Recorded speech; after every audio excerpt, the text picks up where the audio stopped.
Hello, hello. I just realized I actually need a scene that is me big on the screen with the game still in the back. This is a little bit of an awkward transition. Now I go to here.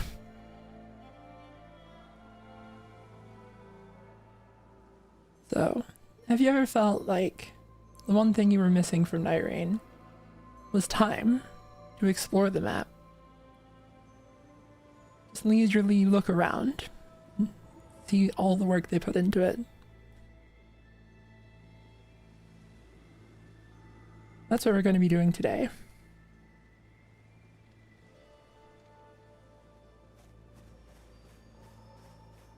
So, as you may notice, the enemies are not a problem. And the rain is never going to come.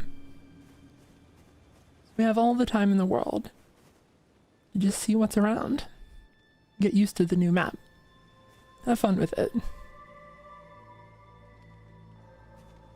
Also, we can just see kind of generally what sort of stuff you can get.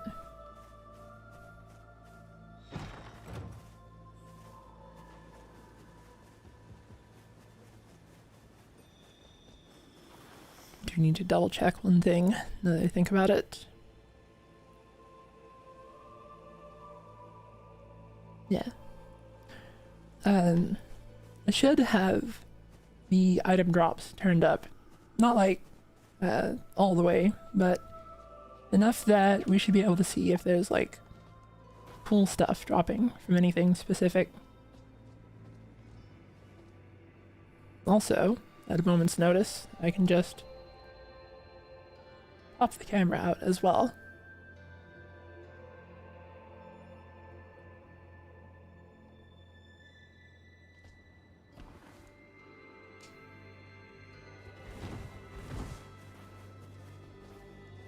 And I kind of flubbed it there, but also, if we need to walk anywhere, we can.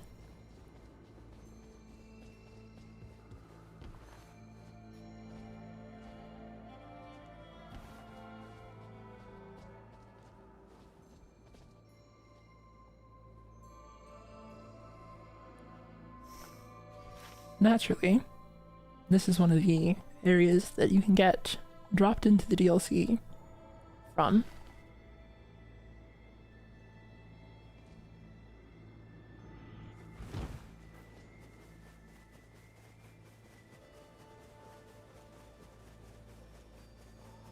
There's often a church or a sorcerer's rise in this little area. And wherever you see these blue crystals, it's possible for there to be a much larger blue crystal. Once you have destroyed 4 of the larger crystals, or sometimes 5, it'll break that big crystal in the middle.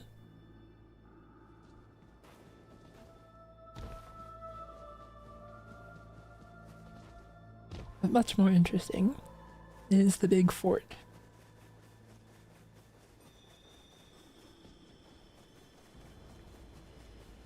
Ethel has asked, is that always the rules for the little crystal spawning?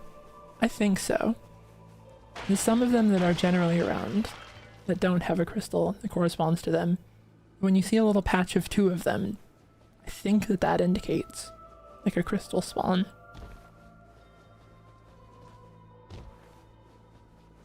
Someone has asked, are the number of crystals you need to break dependent on whether you're playing solo or duo or trio? And I don't think so. We've just incidentally gotten, like most of the time it's only 4, but like on stream we had one during the Illusory and Pineapple stream. Illusory and Iron Pineapple stream, where I needed to break 5. Someone said they are, solo is less. Okay. Good to know, actually. So in solo, you apparently only need to break 3.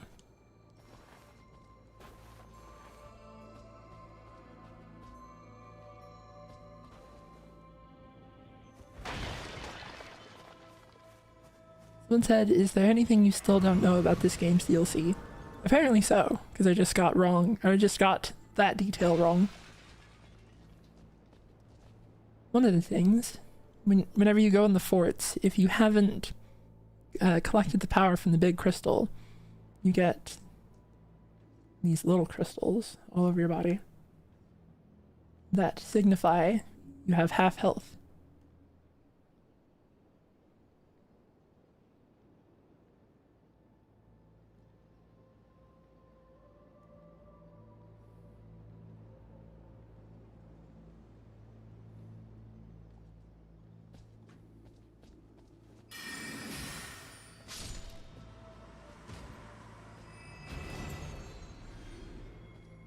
You can see this guy dropped something.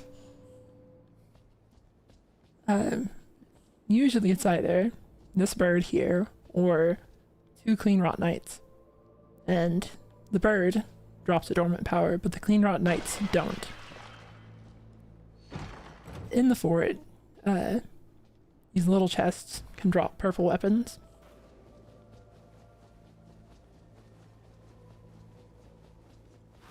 This stuff over here.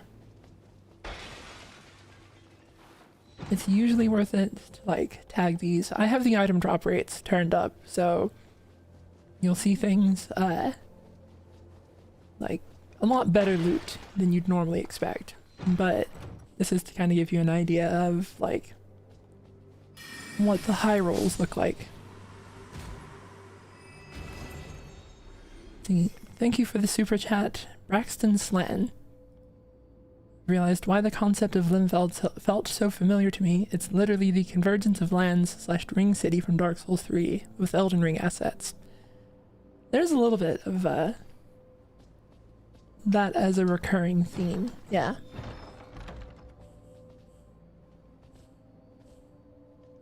These big chests can sometimes drop legendaries.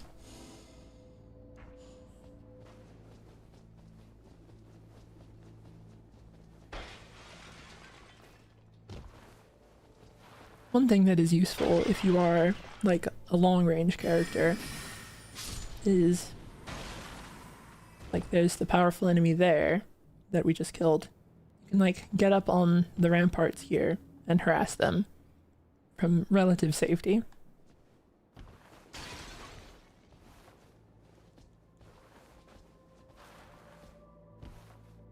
There's also a big chest right here.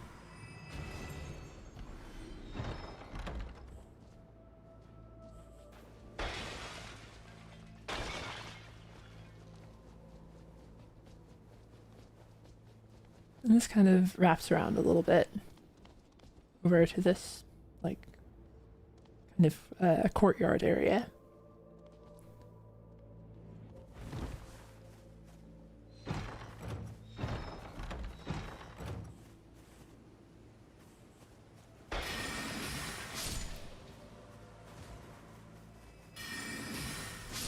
In this fort configuration, these guys don't drop dormant powers. In the Clean Rot configuration, there are 2 Clean Rots here. They count as a boss. Someone said, just joined in. Is there actually no rain, or is that just the title? There's no rain. We are free to explore the DLC for as long as we want. And we can also do this.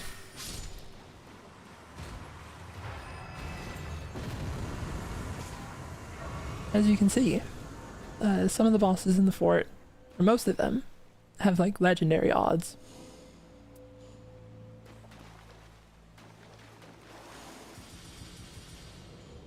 And we'll level up just for fun.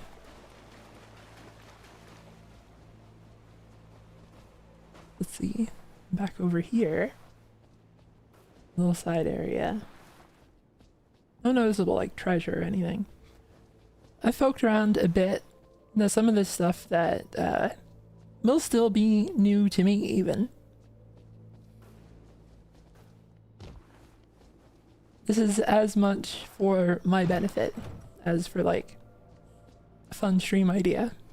I'm kind of interested in learning what's around myself.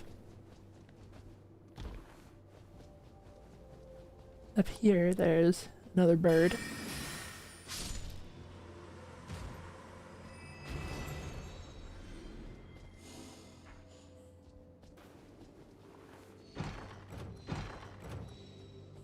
An interesting thing is that in the forts, even the like weapon racks can drop like purple tier stuff.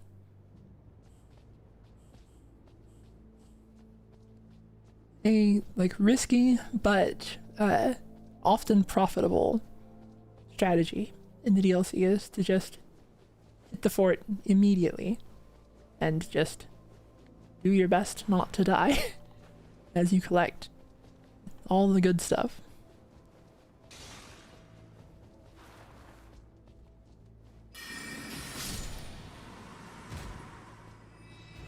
There are multiple staff racks. This one I didn't actually know about. There's a convenient little one here in the corner.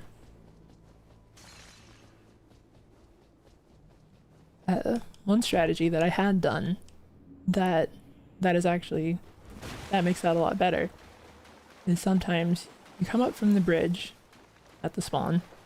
It's actually get like a good vantage on it. So you arrive from the spawn to this bridge, then you jump down, you take this spirit string here,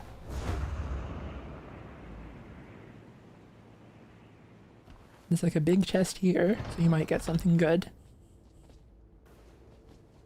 and you run in here and grab these staves.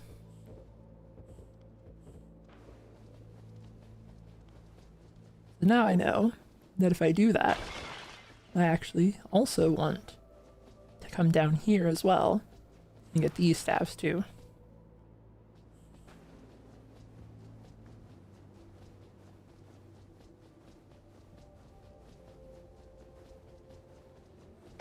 And then this little bit wraps back around to this area we saw earlier.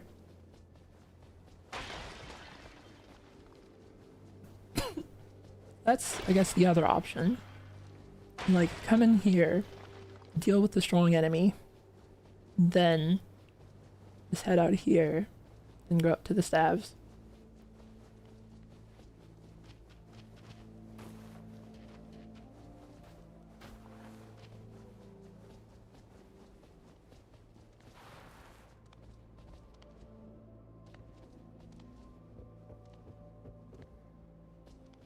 There's a lot of like interesting little scenery bits that in regular gameplay the only part you're noticing is that you're running through them.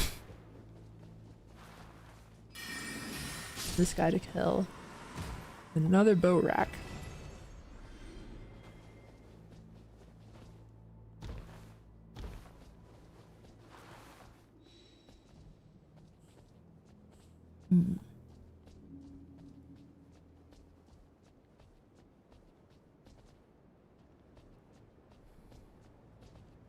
Someone has asked, if you clear literally everything on the map, how many runes would you get?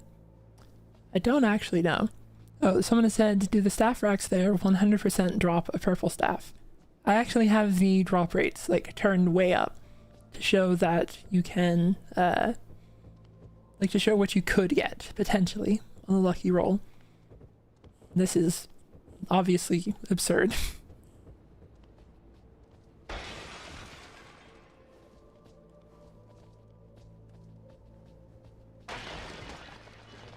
And then up here, if you come up here just to begin with, there's not actually anything interesting.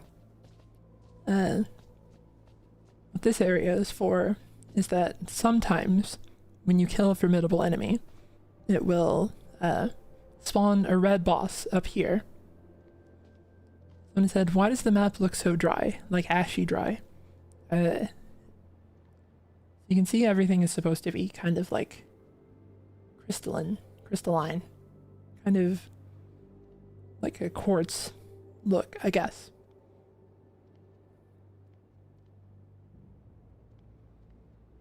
There's apparently a sort of crystal curse that is afflicting the fort. And afflicts you as well.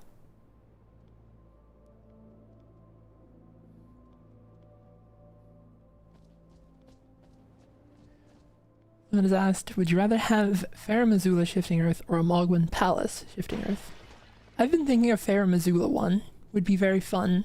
Like, imagine just a string of spirit streams that you just hop up time and time again until you're up in Fair Missoula. Someone said, how do you get up here? The easiest way.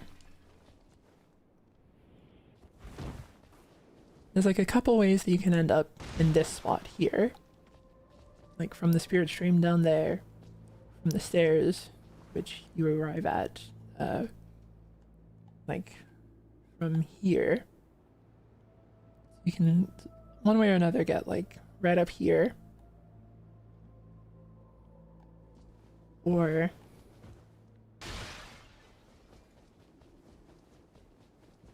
take like this route.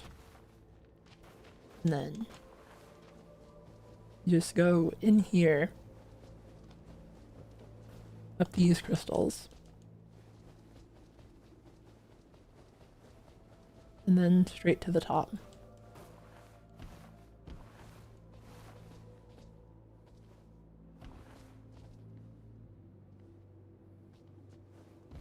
So the way that it will look is that there'll be like a red circle up here if the special boss is active, and if you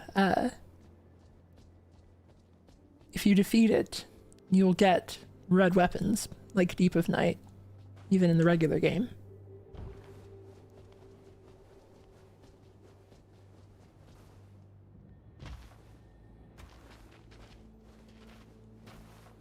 Up here there's just one regular chest. Seems like it has pretty poor loot, so not much worth going there.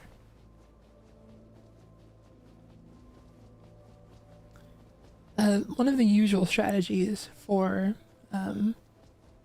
like starting off on this map is you spawn in at the camp here, come to this part, and then there's like a series of lesser bosses in the sewers. Typically, I'll like go here and then hop to this little side area. There's like a couple purple chests, or a couple regular chests that can drop purples. Again, I have the drop rates turned up just to demonstrate that. You run past those, see if you get anything good. Kill the strong enemy here.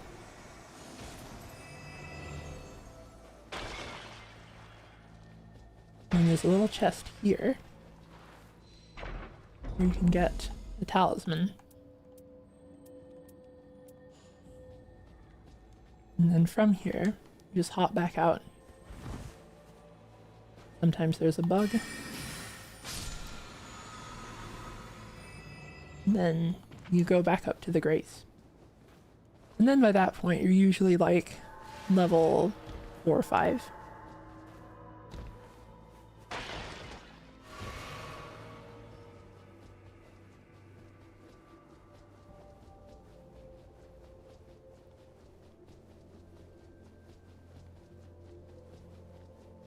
Then you like jump down into this courtyard.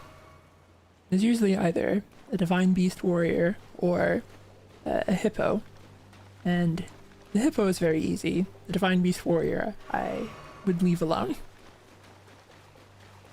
And also, if you're interested, this courtyard, how you get the talisman room as well. And in a pinch, you can take this little route here up to this area that we've been in a couple times now. But for the usual starting strategy, I'll just go here and kill this guy. Check these chests.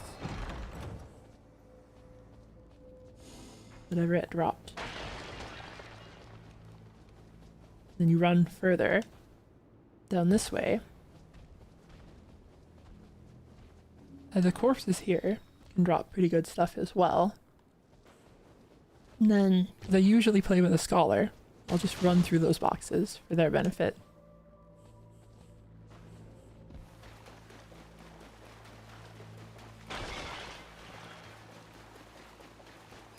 You can kill this guy.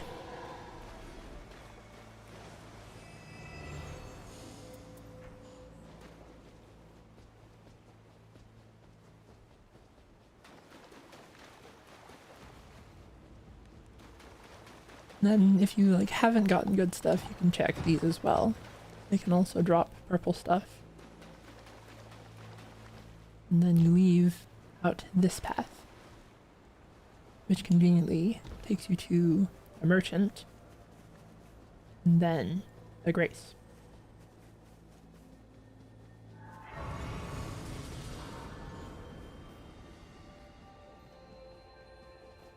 As I mentioned before, there are these large blue crystals. When you break them, you progress towards shattering the big crystal in the middle. Back this way, behind the fort, there's like this little river area. There's a bunch of spirit jellyfish.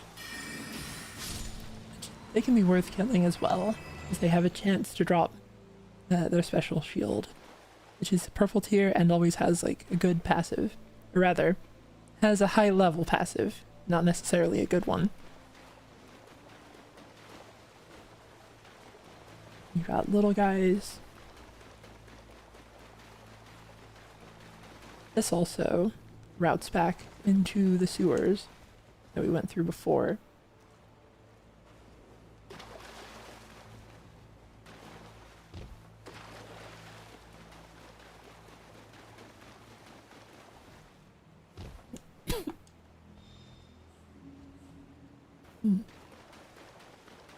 Even the little corpses can drop like good stuff here.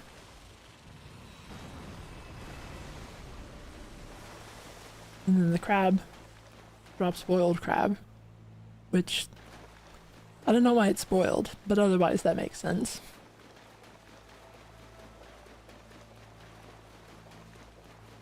And there's a little spirit stream up here, which leads to this grace. And then again, that leads to this area we saw earlier.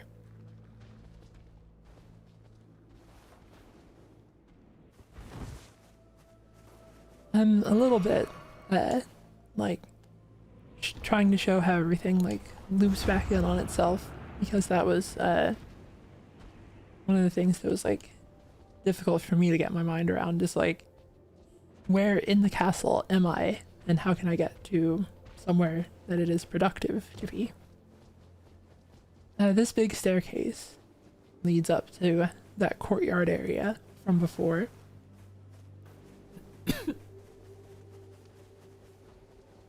Also, if you end up going this way, I like to grab this big chest, which, as you can see, can drop legendaries.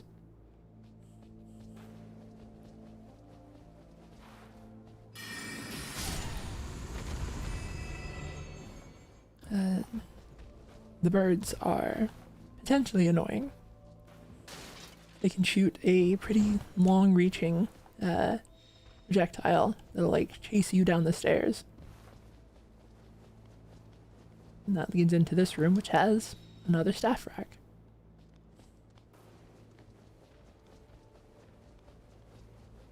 You can go up the stairs here.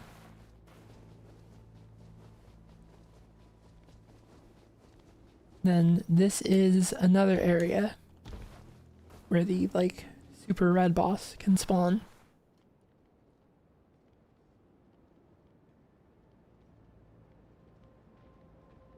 You can get like a pretty good idea of what you're looking at in the castle so far, or the fort rather.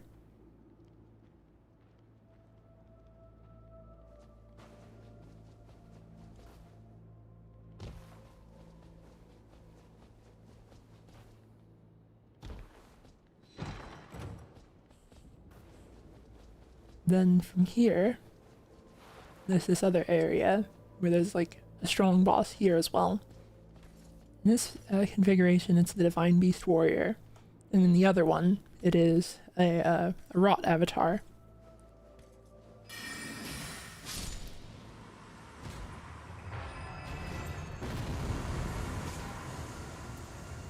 Which can, of course, drop legendary stuff. And then this is also another way to quickly get up to the roof boss. Thank you, Sebastian Jasper, for the super chat. I'm gonna come here to show some excitement for you streaming, but glad to see everyone else has it covered. Just wanted to say thank you for creating a wonderful space. Also, props to your artist. My artist is me, so that is double props to me. Thank you so much. Thank you, account name 8330 for the super chat. This is cool. Can't wait to watch the VOD. Yeah, I'm hoping that this is good for everyone else, of like helping to get a better idea of the castle or the forts.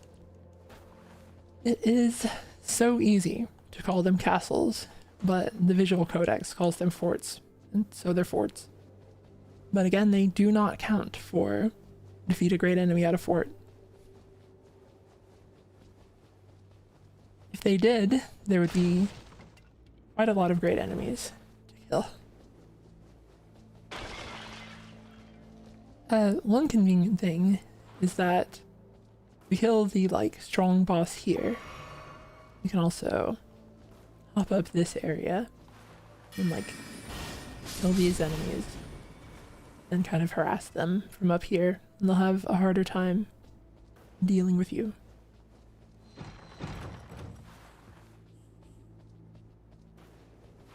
And then also another bow rack.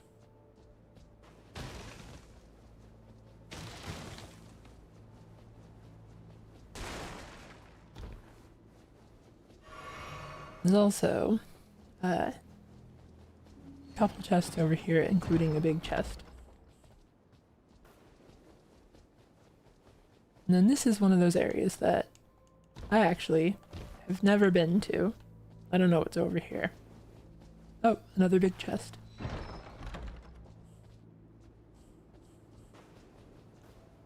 Good to know.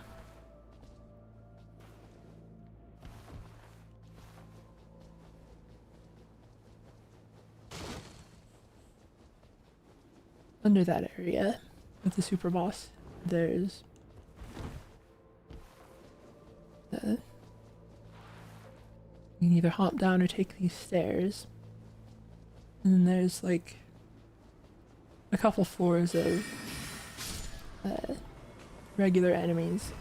I think that in the clean rot configuration, there's like a couple clean rots that can drop dormant powers here.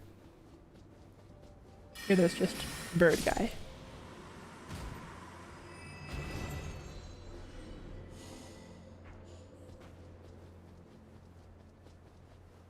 And then this leads to that same grace that we saw from the sewer path.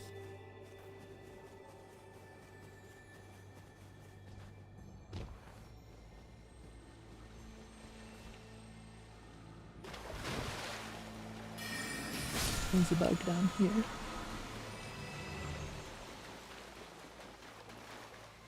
So this is kind of one of the other areas that you can get dropped in at. You'll like fly in from the north and land here. So let's head that way and kind of explore it as if that was our start.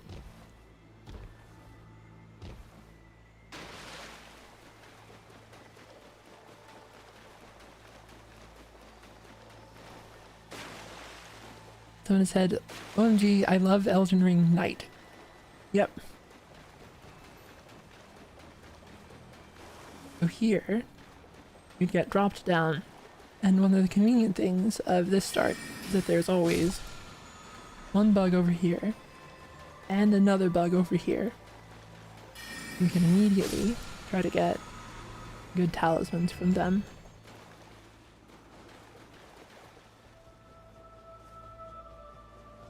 More jellyfish, so you can again try to roll the odds on their purple shield.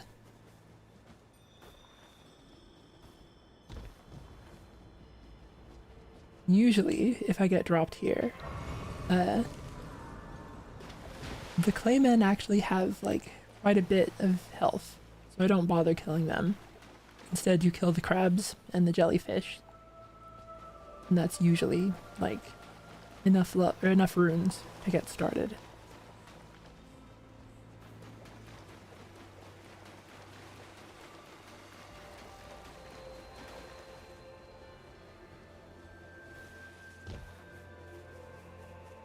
Then from here, as a caster, I usually want to go to the church.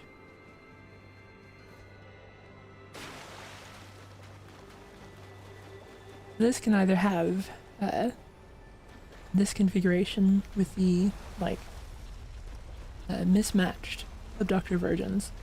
Like usually their arms are either the wheel or the scythe, but these ones have both. And they'll usually drop a blue or purple weapon. Apparently they can actually drop quite a bit of stuff.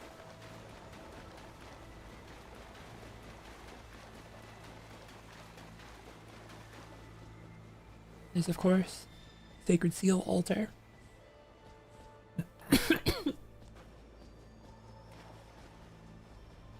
And then a lot of little enemies.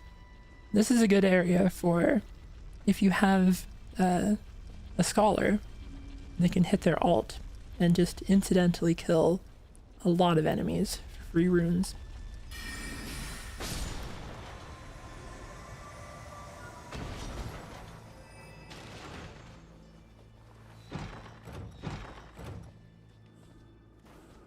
Couple good chests. I don't actually know what is up here, if anything.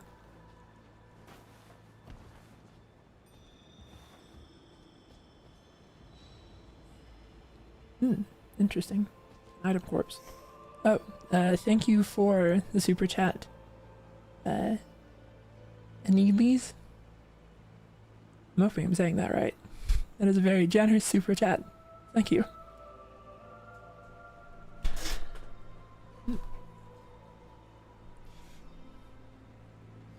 For some reason my neck hurts a lot today, but we're just gonna power through it.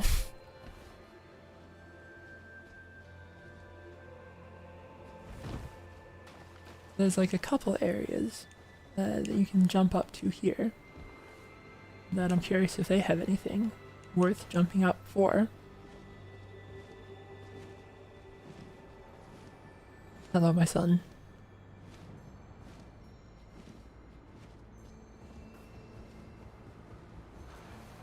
A single bat. How wonderful.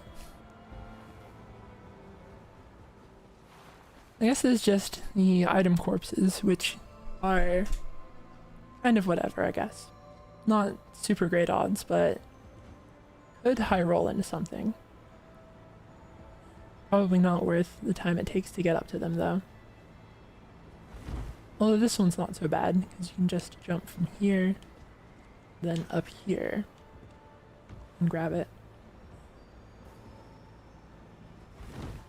And there's also the big chest back here. Which, I've actually had a legendary drop from this, so this is pretty good for tagging that as well.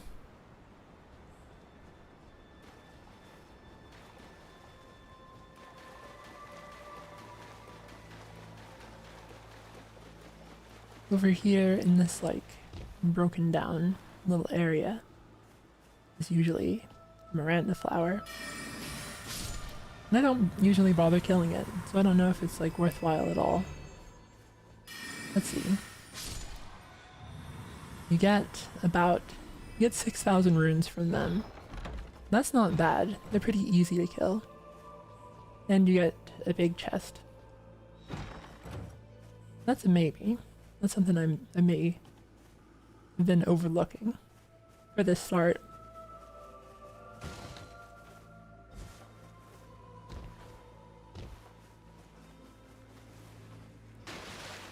The boss here is weirdly not inside the church.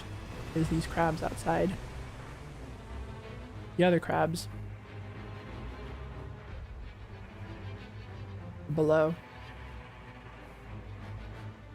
They're not gonna aggro, so I can't actually kill them. Thank you for the super chat, 9ball. Easily heard you were an Armored Core fan before Souls fan. I wanted to ask, and it's okay if you have multiple answers, what's your favorite song or songs across the series? I will, like, regularly look or listen to The Perfect Rose. That's like incredibly good. The other ones, like, there's ones that I would know if I were listening to them, but I don't necessarily know the name of. I like the world navigation theme from Nexus. That's another pretty good one. The Shape Memory Alloy versions. I'm trying to remember the name. I think one of them is Something's Moving on the Surface. It's something like that. One said, do you have a separate installation of the game and a separate account? I do have a separate installation, and then I just do like save data management. Let's see. Over here, I probably should have modified my stuff to be able to break these, but these can drop purple upgrade rocks and talismans. That's pretty good. And then there is a lobster here. Or crayfish, rather. And it can drop, like, purples and sometimes even legendaries. Thank you for the super chat, Poop Sanchez. Thank you. One said, they have asked, what is your favorite Elden Ring non-witch themed armor? I.e. plate type armor. I actually wore Rolana's armor for most of the DLC. Like, I really do enjoy the look of all of the carrion stuff. In Rolana especially is very good. Oh, interesting. There's a big chest back here as well. But maybe not a very good big chest. Oh, big chest that can drop talismans. That's fun. That might be worth, like, one person taking a detour to it.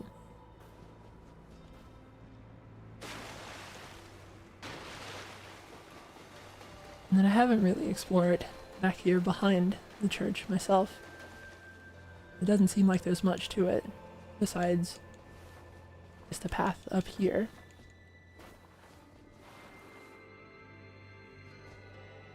And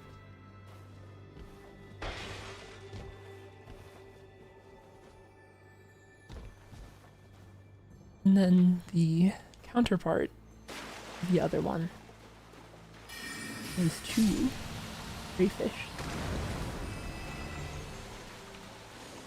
It can be, like, a little difficult, but they have, like, good item drop stuff. Someone said, Zuli, what relics do you use on Recluse? Well, ever since they buffed it, ever since they buffed the max HP on alt effect, the bone-like stone relic is very good, because it's the blood loss on art activation and max HP on art, and then I think intelligence +3. So those are 2 very good lines. And then I'll usually have the Maris relic, one of the 2 Maris relics, just because the flat 100 extra HP is super important. I said, wait, they changed the max HP on art. Yes, if I remember correctly, it used to be, I think, like 30%, and now it is 50%. And also, the HP buff persists after the art finishes. And it used to end immediately after your ult was done, but now it just stays until you get hit again. So it's like sort of a bubble shield. And a very convenient side effect of it working like that is that if you have like damage negation at full HP and you get hit, then you will go down, and then your max HP will go down. So you are once again at full HP. But then the damage negation at full HP gets a chance to go again. It's actually like a very good relic effect now. And that is most of this area explored. Basically all of it, I guess. Oh, actually, there's one other bit here I want to go to. So up here, like looking over the church, is an entrance to one of the map's 2 mines, which I have almost never gone in. I went in here once and got lost and died in the rain. So almost like starting Nightreign fresh. That's exactly the sort of stuff that happened multiple times in the network test. Going into the mines, getting lost and dying.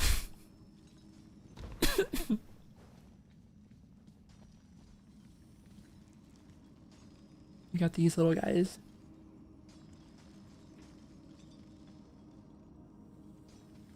Weird. But fun. This is a rather vertical one, it seems like.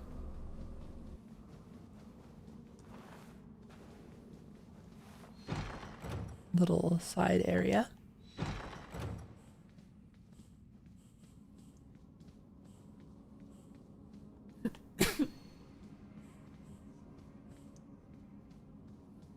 A good place for Scholar to go.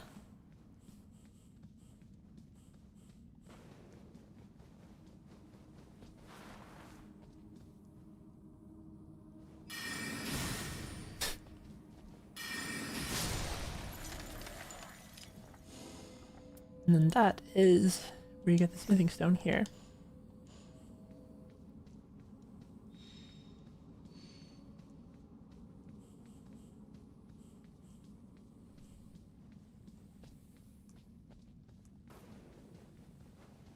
And then, how do you get out of here?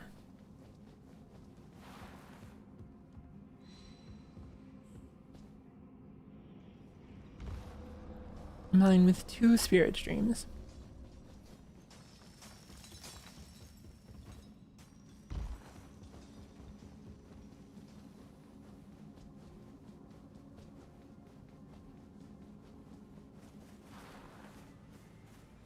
That leads down this lower level.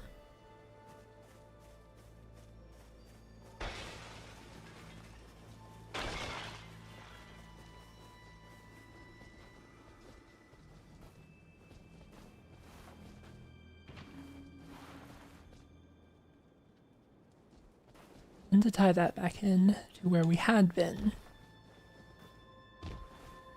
that's all like right here.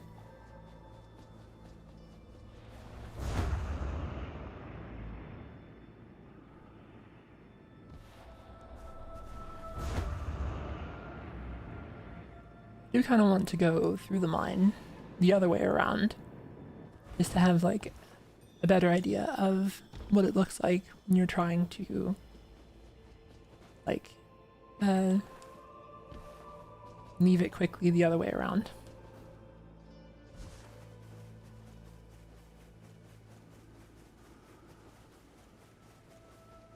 So conveniently, the mine entrances are usually marked by something like this.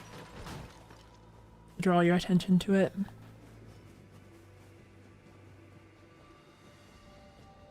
Here you went up the stairs. Oh yeah, part of why I died in the rain the time before is that I thought maybe this guy had the stone. He really doesn't. Go up the stairs, through here. Spirit stream. Straight ahead. Stallion here.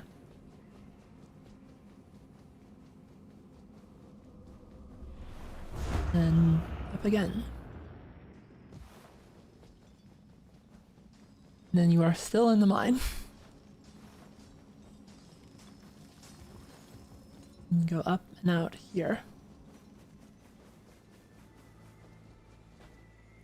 See, the problem is, I kind of thought that I could just sprint through it right at the end of the day, try to get a smithing stone real quick, and it's not a quick mine at all. Someone said, Zuli, do you have any fun snail lore? There used to be a snail that was in the game that if it went to sleep, it would crash the game.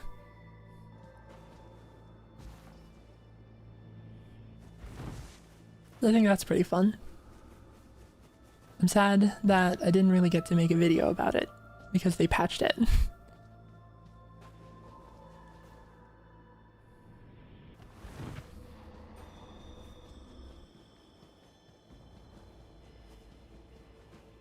Here's another interesting feature of this map, if you've only seen the base game one.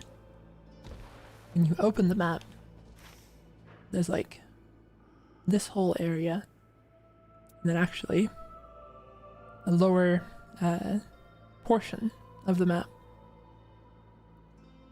Strangely, like, there's the top area around the sides, the middle segment, and then you go back to this layer to see the bottom. It's a little weirdly set up.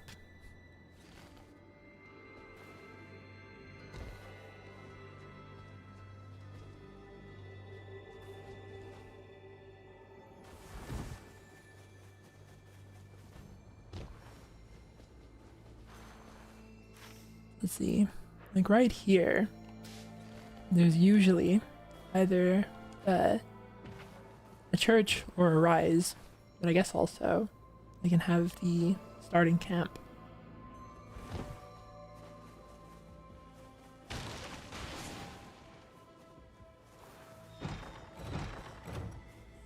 It's not super useful to visit. Thank you for the super chat, Cracked Jabber.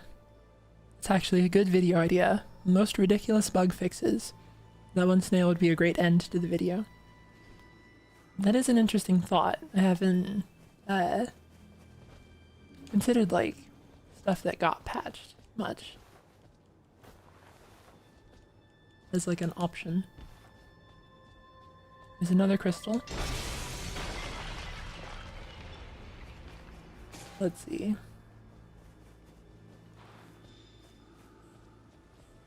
Oftentimes when I'm around here, there's like... we're usually not stopping to fight the bosses, we're just sprinting through to grab the crystals. And this is an interesting thing worth pointing out. The Scepter of the All-Knowing is very good for an Undertaker to have if you have a Recluse in the party. Because this does magic damage. Then it has a buff that lowers the damage negation of magic and holy damage. So not only does it make itself do more damage, if you have a Recluse in the party, this will buff your Recluse. And it does do 9,999 attack. For me. Maybe it'll be different on your account. It works on my PC.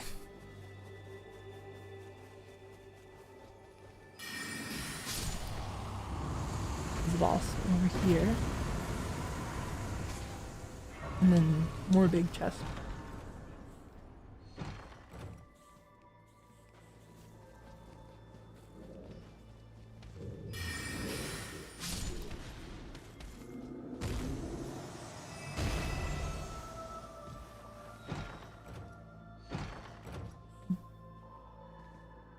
These are like theoretically useful to see because you could get purple stuff. This is definitely an area that I am like not very familiar with. Like I had a lot to say about the fort, but I've been there a lot. Down here is kind of a mystery to me. That's part of the point of this stream, is getting familiarized with the layout better.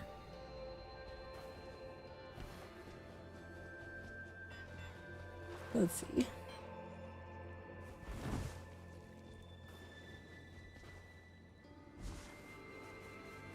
There's this kind of open area, a bow rack there.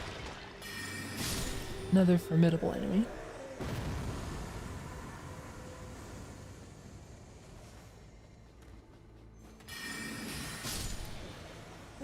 The orcs from the DLC. Or blood fiends, rather. And then a big one, who is an actual boss. I did know about that one. Also, it's not important to what we're doing right now, but I want you to know that this guy, the name of its AI is Orc Fork. And I think that that's pretty good. Orc Fork.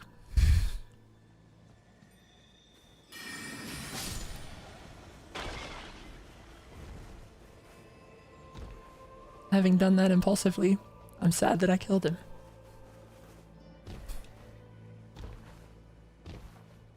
Let's see. This is like underground area for this part.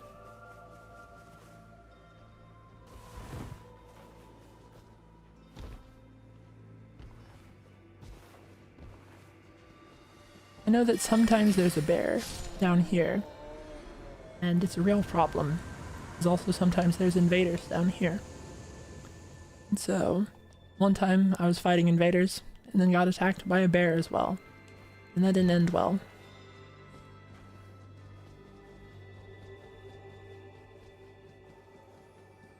So then from here, I guess I should probably mention every so often, just as a reminder, or for people who haven't shown up, or who have just shown up rather.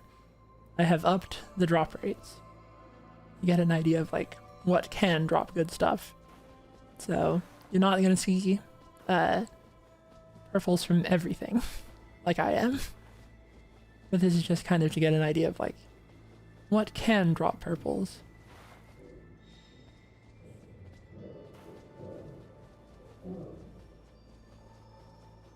And then this leads here. And this is one of the crystal spawns. And it has the Crucible Knight gank fight as one of the options.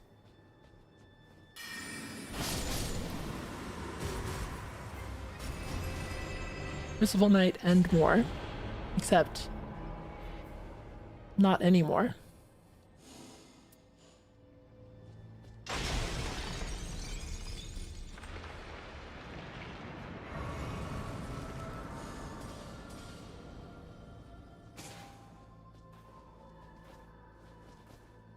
One of the mods asked, have you told people about my jelly crusade? There's one of the people in our group that believes that it is always worth killing the jellyfish to try to get their shield.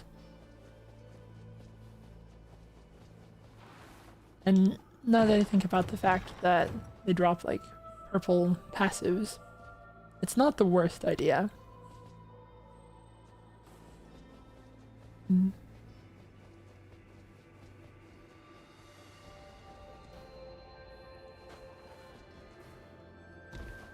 I think that I heard an interesting bit of um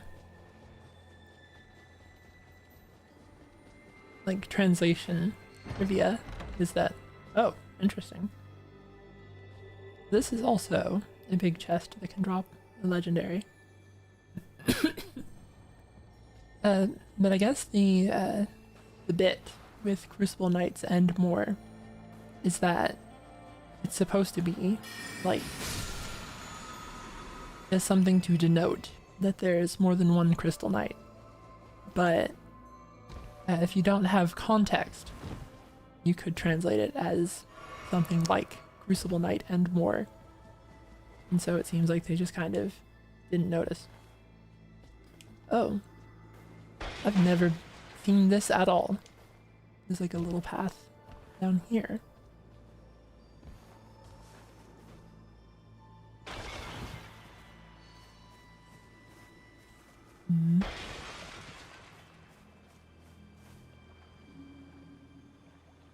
That looks like probably death.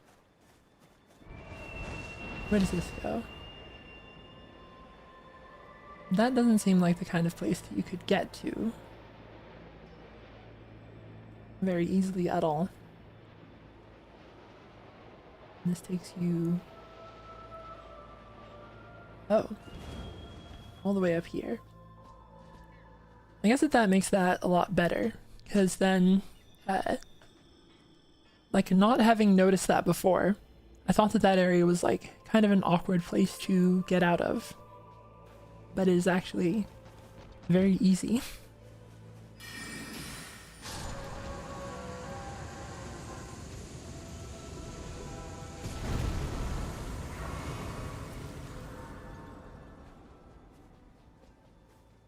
And then there's the mine over there. For like continuity of how we got here.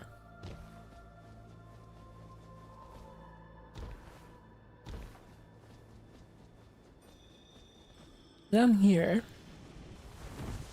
there's like this little valley area that you can drop down from up here that we were earlier. This is one of the areas where the night boss can be. You can like quickly fight whatever small boss is over here.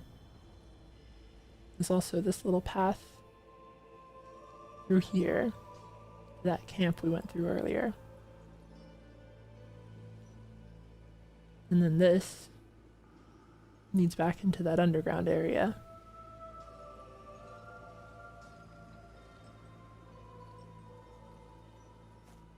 Thank you for the super chat, Cheese Tortellini. Headed to work. Thanks for hanging out, Zulian Chatters. Thank you as well. Someone has asked, chat, what mod is she using? This is Cheat Engine. I'm actively doing things to the game. I'm not sure that I need less likely to be targeted at the moment. A fun thing about this little valley area, you usually get like funneled here for the night boss. But instead of having to like hop up out of it or going through that crystal path, you can come over here as a way to get to the big crystal.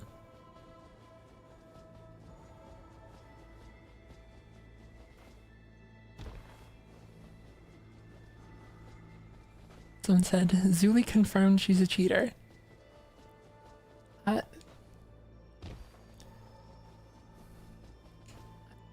If you didn't already know that, then I have a lot of questions about how you think my content happened to begin with.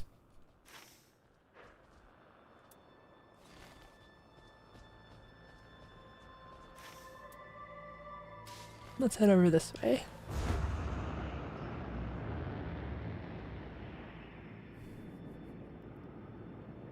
I said, how could you? I looked up to you. sorry. It was just... It's I've for the past like 10-ish years made a continual lapse of judgment.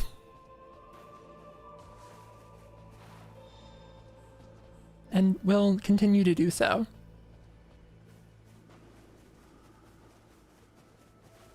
This is another church, naturally. Which means another sacred seal altar. I believe usually either over here or right here.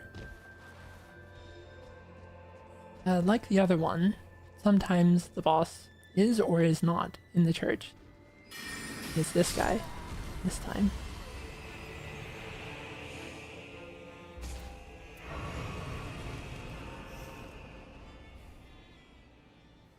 Thank you for the super chat, Cracked Jabber. We all know your content happens because you use your soothing voice to calm the mobs. Well, I'm glad that other people interpret it that way.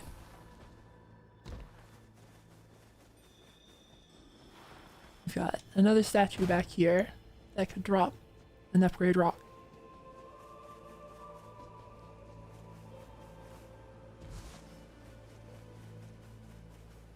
I think I've got to stop being so vocally, like, self-deprecating. There's going to be a point where it stops being cute.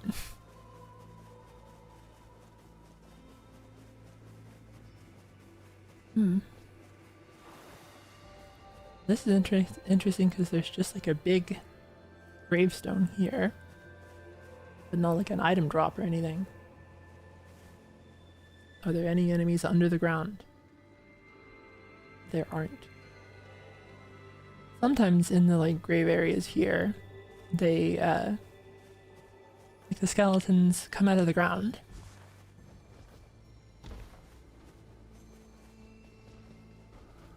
I kind of don't know what that big grave is for. It looks distinct, but I guess it's just scenery.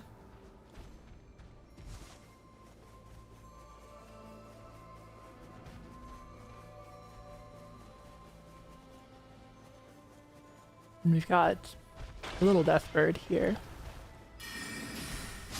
Sometimes there is a ghost flame dragon out here, and it's actually a lot easier to kill than you'd think. That's interesting. I didn't know that this thing could drop a legendary. The odds must be like quite low normally. Rather, I guess I haven't killed it that many times to say for sure. And like, there's this area under the church here.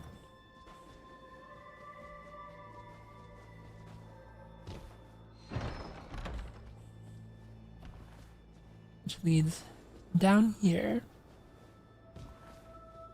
To this guy. The boss that is like outside the Abyssal Woods usually. In Elden in Shadow of the Erd Tree, specifically. And then, once you've killed that, there's an altar where you can make a copy of a weapon. Just like in Nocleteo.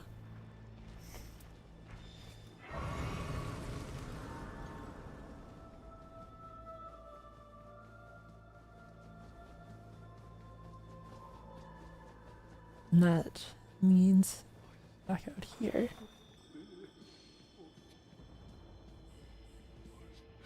That's interesting. A purple seal. I guess that's just any purple weapon.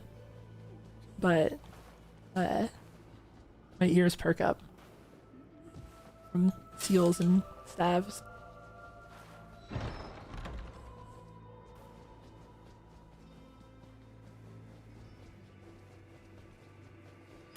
And there's a different staircase.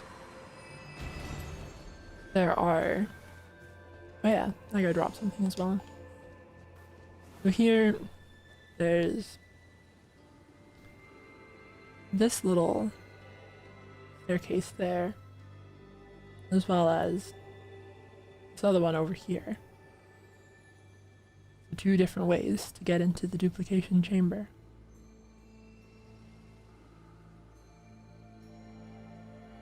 there's kind of like two obvious reasons to go down there is to either like duplicate something for the sake of the other players, or to duplicate a strong passive. Oh, interesting. Someone says there's a third one inside the church, the big hole on the side. Let's look around for that.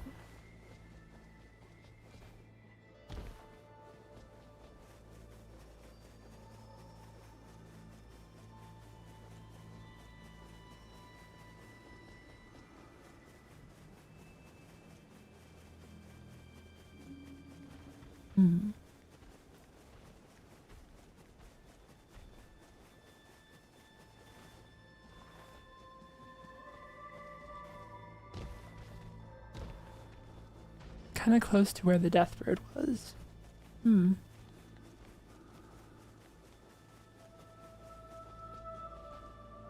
Oh.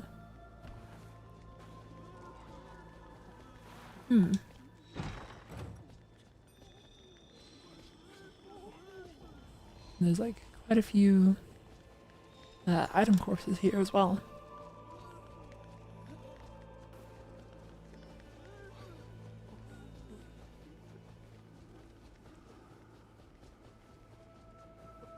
And that leads down to here. Okay. Very interesting.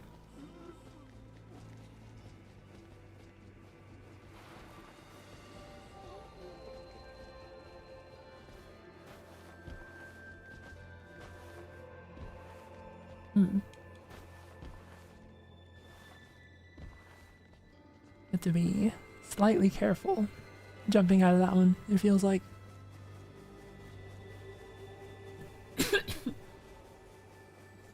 I'm also going to pause for a moment to drink some water.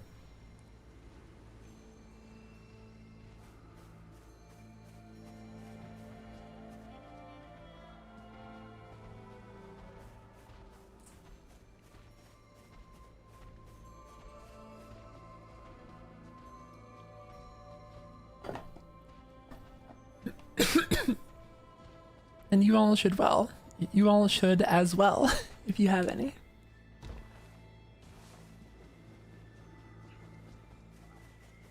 This can sometimes be a frenzy tower.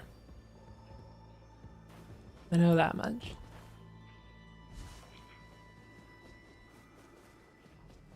This route from the church leads back over to this bit of the middle layer that we were at before.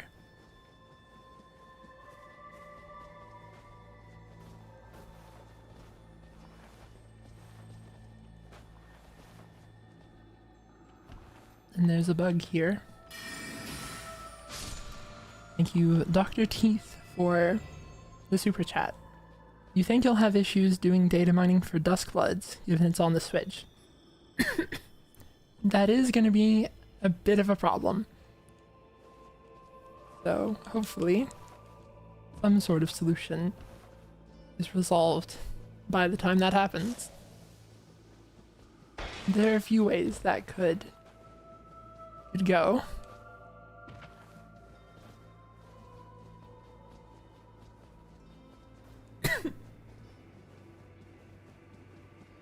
Then this goes back up where the deer was earlier.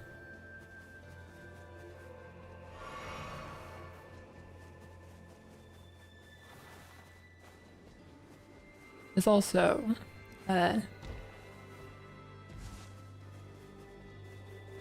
this is the path that heads back to the valley area where the night boss can spawn. And I think that there is like a secondary route. Yeah. Like kind of this lower area. So if you're being like pushed in by the rain and you need to get to that valley quickly, because that's where the night boss is going to be, and just run along this ledge to get there.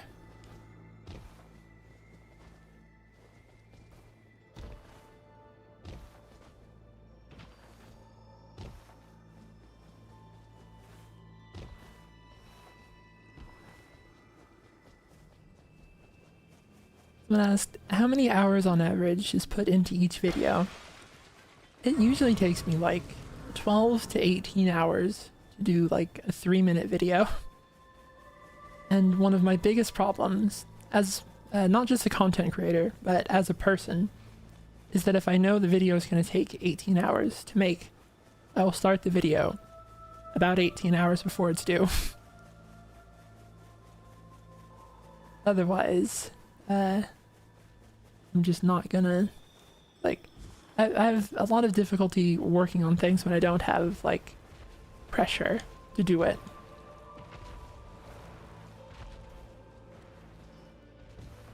Yeah. One convenient thing about this little area is that you can hop on this bird, and it is supposed to take you back up here to this church. Or you can just drop onto the crystal, and then the crystal can kind of take you wherever you want to go.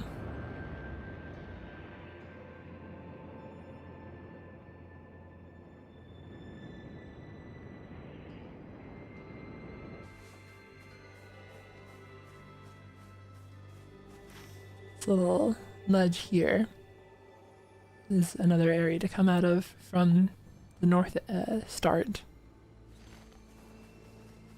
And usually there's a church here. Sometimes like a rise over there. Or is it sometimes the rise is here where the church is? It's varying.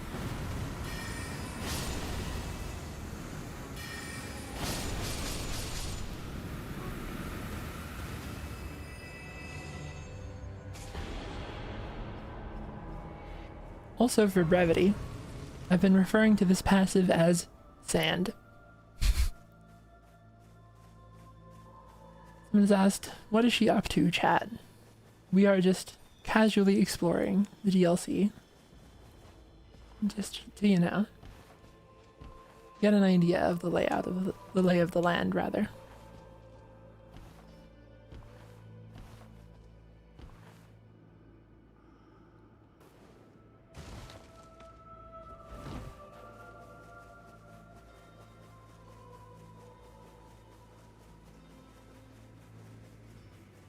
So from here, you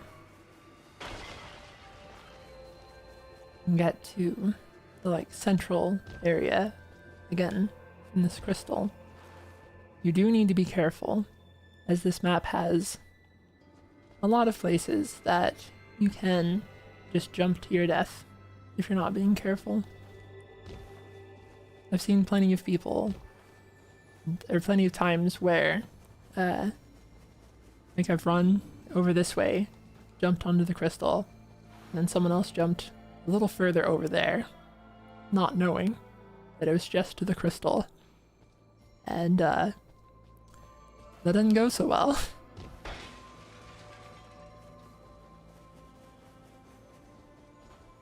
There's another church here. And then potential crystal spawn.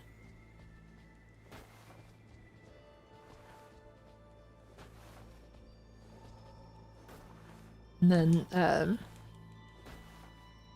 one time, one of the people that I was playing with said they found a chest up here. So I guess that's like a random spawn. And it's kind of out of the way to try to like check it consistently.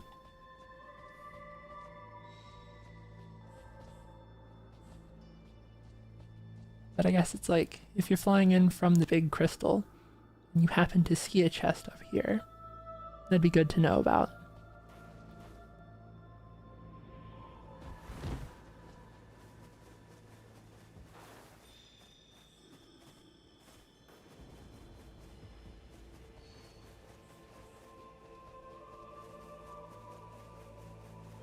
Then, over here, there's like a couple corpses near these jellyfish, and I know from experience that these can potentially drop legendaries.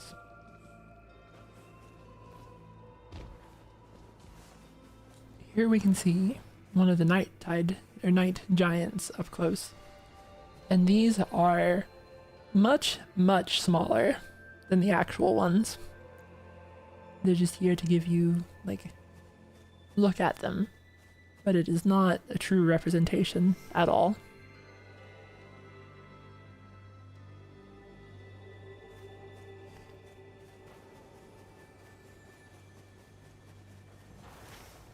This is this whole central area. This is one of the places that the night boss can spawn. You get kind of funneled in here.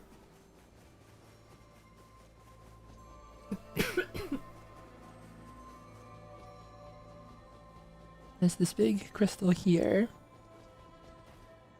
that sometimes there's a bug on top of.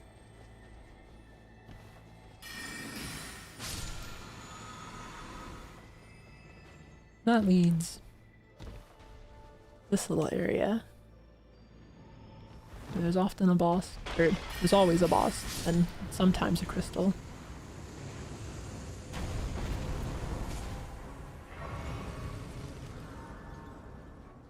And then down here, another boss. Except this one, oh, it's a black knife. I thought for a second it may have been a Royal Revenant. It would have been under the ground. This is like a convenient place to hit, because there's like a boss here, a boss up there, often a crystal, and it takes you closer to the center crystal.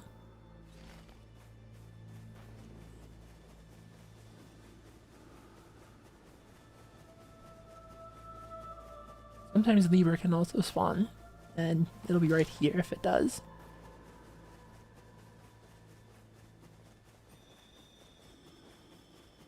There's also a merchant.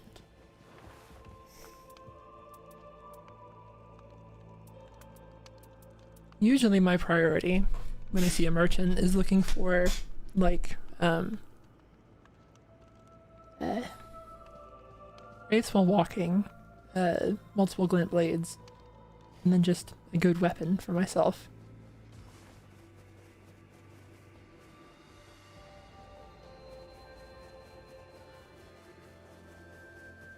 Got a tower.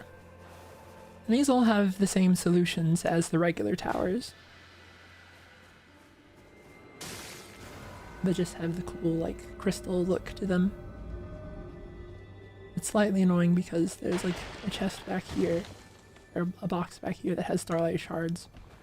And in a normal layout, you just run through here and then run to this. Oh, I guess you can still do that. Kinda thought you had to jump. Still probably better to jump.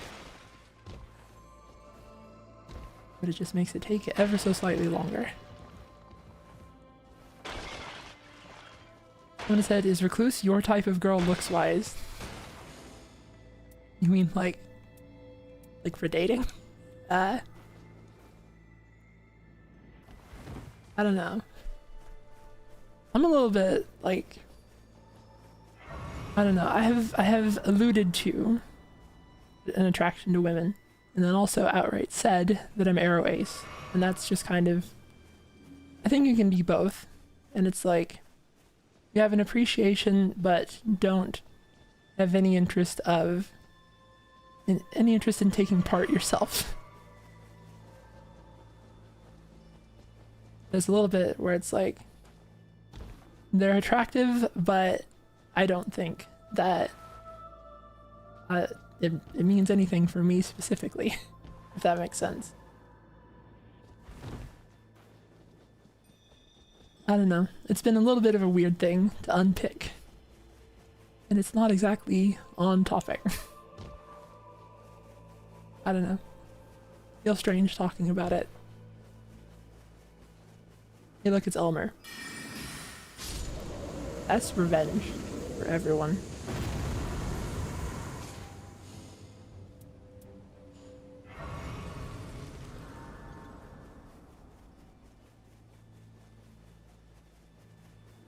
Back here, I think that the crystal can spawn somewhere around here. And then also, you know, these corpses can potentially drop legendaries. These corpses can potentially drop legendaries. Potentially.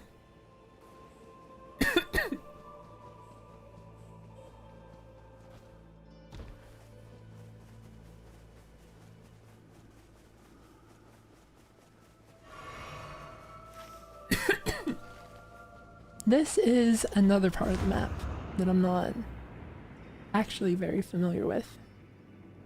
We've got the ruins over here, which are often like a blood rune or poison rune. And I don't know that I've ever like fully cleared them. I didn't even know this guy was here.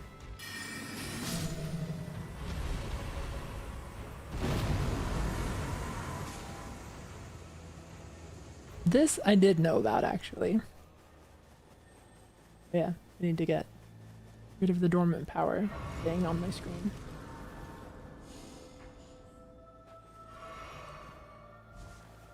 This is a fun little bit. There's like a giant fingerling over here. And I'm actually gonna turn down my drop rates because I want to know when I've killed it, it's usually dropped a ring finger. Let's see what the odds are like.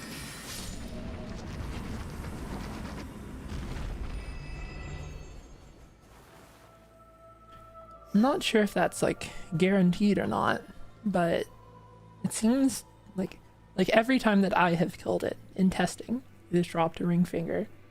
That's potentially good to know if you are Undertaker. Also, yeah, a pretty decent chunk of runes there. And these I know can also potentially drop legendaries. This is not a bad place to stop by. If you have, like, especially if you have good fire damage, you kill the fingers. There's also some of them down here. And a bug.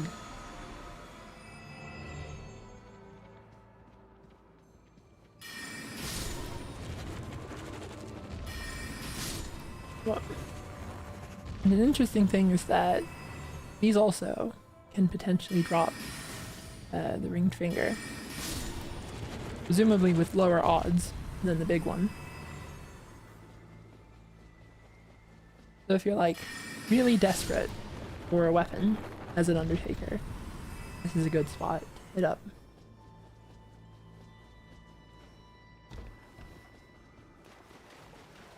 I think even the little guys. Maybe not. So let's see. This is like lower part of the runs. Yeah, I think with the drop rates turned up, by now if they could drop it, they would have. I guess it's just the medium size and big ones they can. I'm not entirely sure that I've ever been down here. There's a big chest. Big chest that can drop a legendary. I wonder if that's consistent or if that was luck. Like, I wonder if this is like the Knock Mateo chest. And drop legendaries. If so, better place than I thought.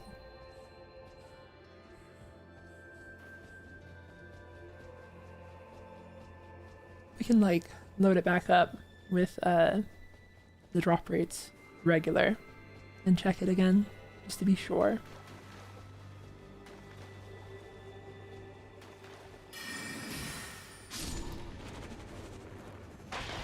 What else is down here?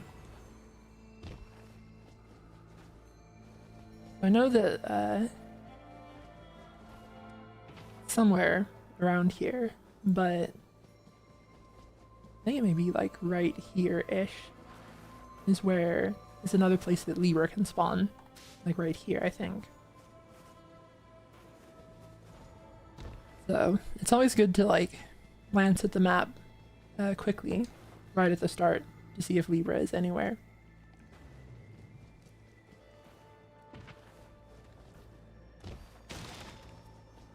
Got more blood fiends. Return of Orc Fork.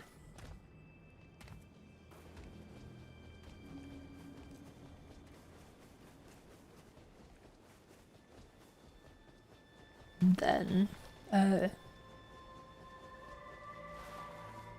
whole room of them here, including the big one.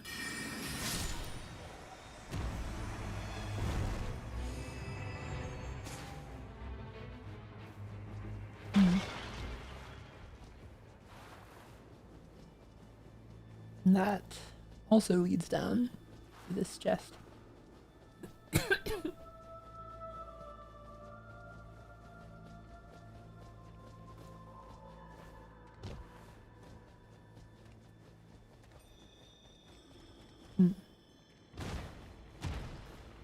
Usually, like, my extent of exploring this area is there's like a crystal that can spawn here, I think. And so I'll get that and then leave.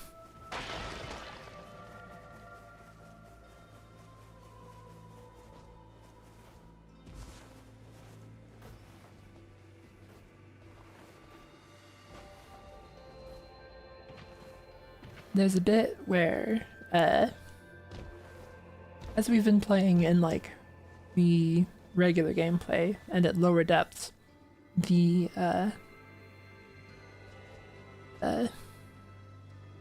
like going through the fort early is very good, but it seems to get a lot harder in Deep of Night, so it may be more profitable to entertain like coming to this area more often from the start, especially if that chest at the bottom is actually like really good. Interesting. Another big chest.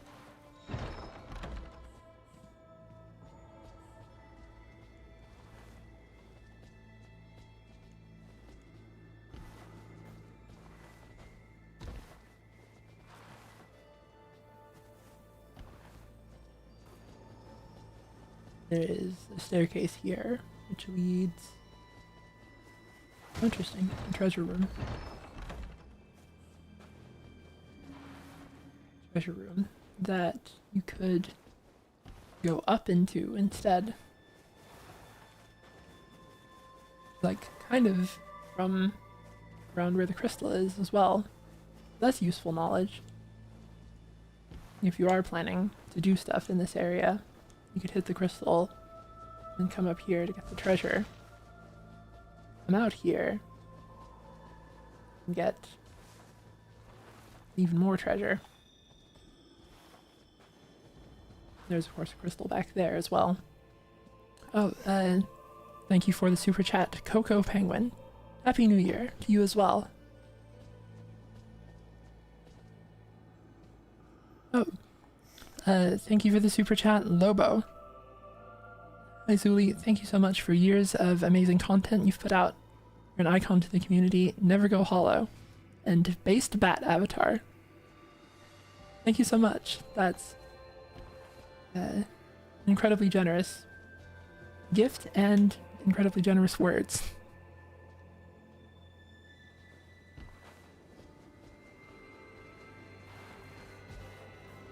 I guess also, if you're coming out here early, going up into the treasure room, through the stairs, then you end up here, above the big fingerling. So if you have ranged players, you could very easily pester that thing to death and get 20,000 runes very quickly, as well as, seems like a either guaranteed or high odds of a ringed finger. Someone said, do you know about the random dormant power chest in this run? I guess so. I guess we just found it, actually. Like, all the way down here.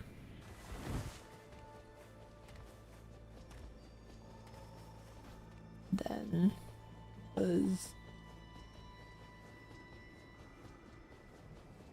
Yeah, I'm already exposing that I don't know the area very well. Yeah. All the way down here, and then this bit. This thing dropped a dormant power. Which if someone is referring to it as the random dormant power chest, then it sounds like it may be consistent We can load it up again to double check though. But that is a thing that I didn't know about before the stream. And we just kind of stumbled in on it. It's a learning experience. Another merchant. Big blood guy.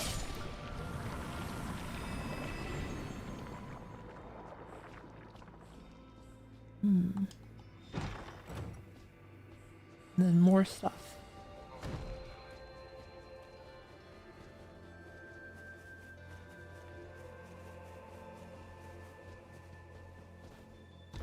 I know that also, up at the top, these guys are a boss. And they are not pleasant to look at.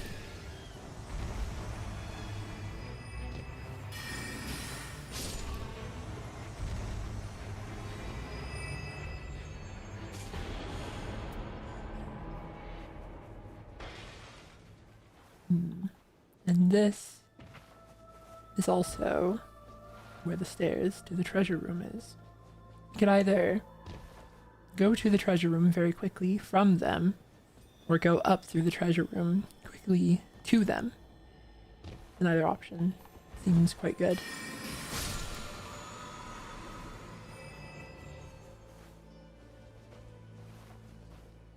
Naturally, the test is going to be how well I remember any of this in an actual run.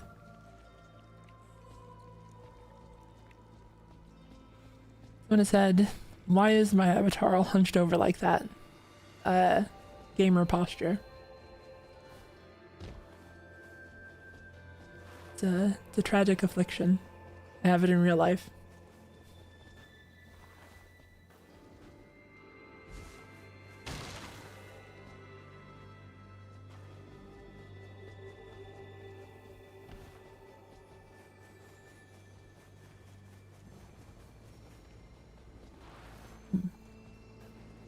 And I guess that's most of this area figured out.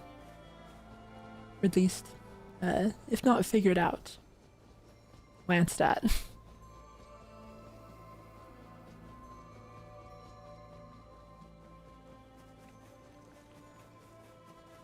Let's see.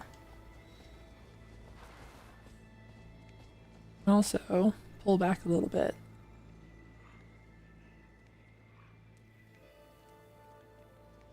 Very vertical map.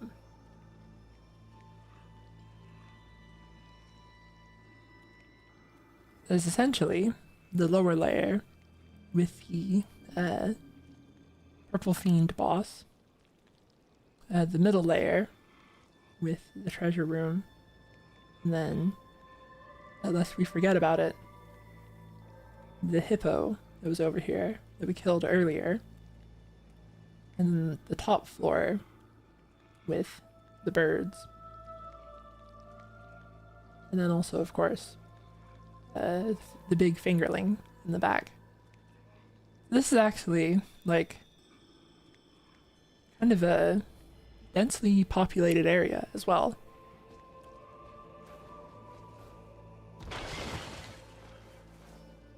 Not a bad place to stop at.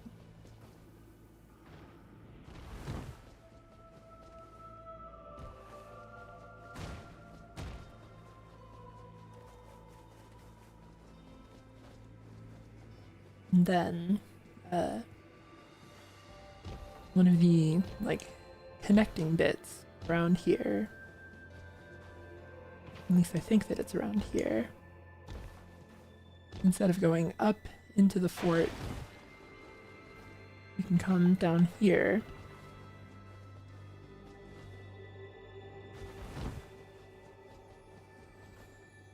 There's a spirit stream that gets you up to the fort, or up to the ruins, rather.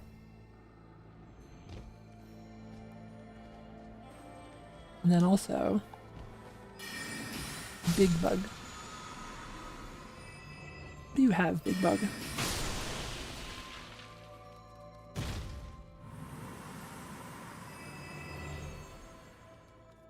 Just like 3,000 runes. I was curious if it was going to drop like a thing.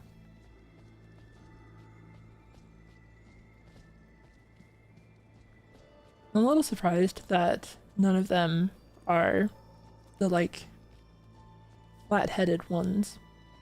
I know that you can get their head as a shield. If any of them were like that as enemies, then you'd be able to drop it.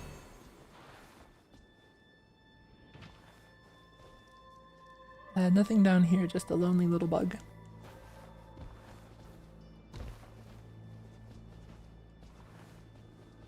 Someone has asked mod name. This is just cheat engine. I'm just messing with stuff with cheat engine.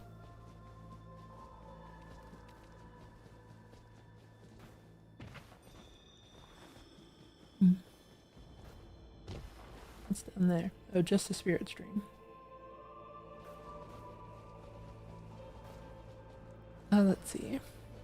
Typically, there is also a boss like somewhere around here.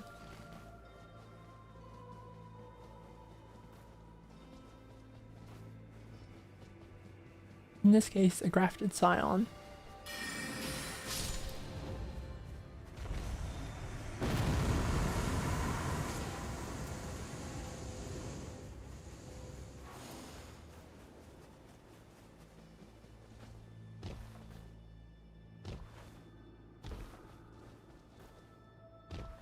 Then I kind of saw this and didn't acknowledge it before for some reason.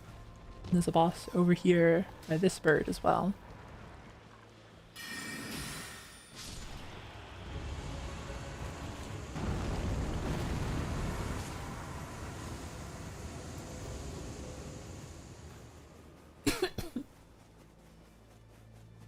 This is also another place where the crystal can spawn, the big crystals. Oh, hello RT Game. RT is a friend of mine and another content creator. It's so funny seeing the map explored without the Fortnite storm closing in. Yeah, I figured it'd be fun to like get an idea of what's actually going on in the map.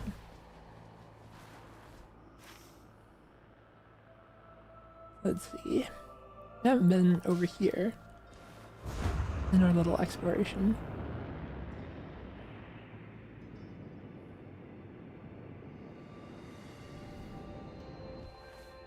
It is in fact the Drift King RT Game.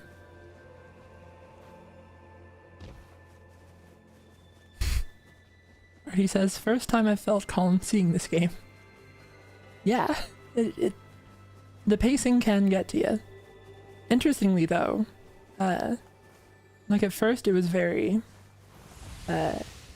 anxiety inducing, but these days I actually do like play Nightreign to calm down. Like Nightreign is a chill game for me. This, you know, it's like a flow state thing.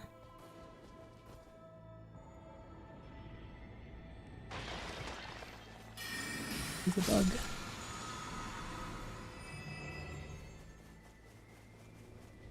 Someone said, not with randoms, surely. That's true. It does get a little bit, it's easier to chill out with friends. Alright, so this is another one of the areas that you can get dropped off here.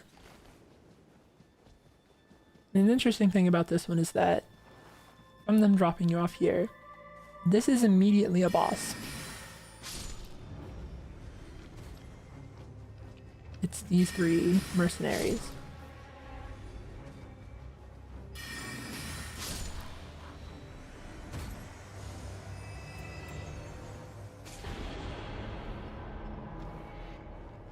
And then from here, you would usually go like over to the right, kill the bug there, up the spirit stream. Sometimes there's a crystal up there, sometimes a church, and then just like head on to the fort. But I guess it is also potentially an option to just head over to the ruins here. We did go over some of the benefits of heading to the ruins. In Deep of Night 4, we were having a lot of trouble doing our regular run through the fort day 1 plan.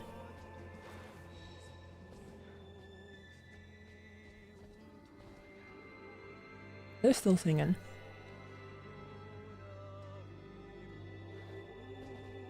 Hello, the bats.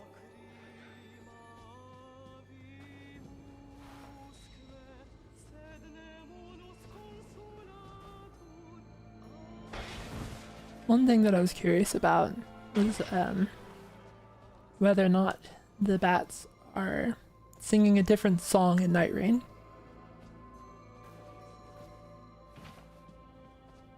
But it doesn't seem like it. It would have been interesting if they'd had like different lyrics where they were lamenting about the night. But this is interesting. There's a chest that drops a bunch of tears. Or rather, tear and aromatics. Perfumer stuff. And naturally that's right up here from the ruins. You could probably get there from the spirit stream.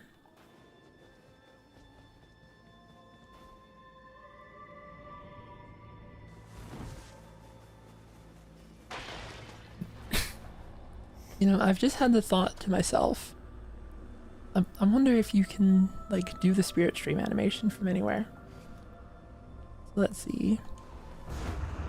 This animation 20,000 2079. What happens if I do that manually? Nothing. Okay. I wasn't sure. There's probably a way to do it, but the like convenient trick that I have for it doesn't seem to let it.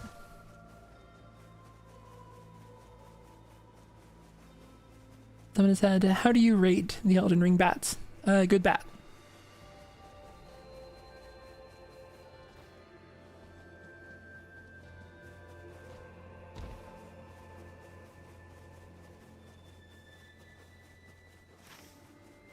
Now, from here, we haven't been to the temples. The temples are very easy to do, so we'll just show them real quick.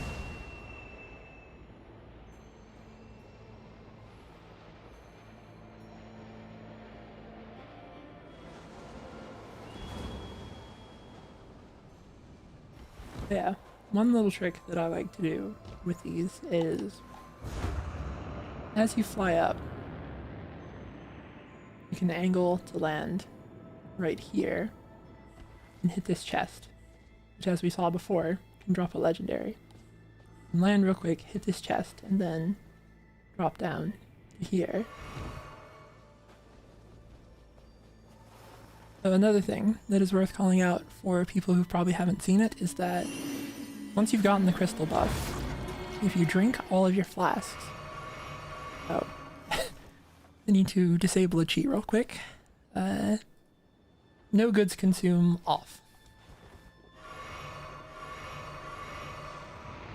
If you drink all of your flasks, it refills your alt. And then you can just touch a grace to get your flasks back. You can just kind of, like any grace that you go to is essentially a free alt as well.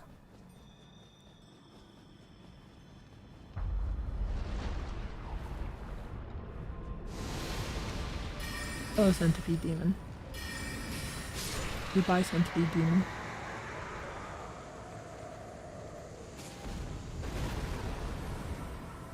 So the bit with the temples is that they seem to have like night bosses.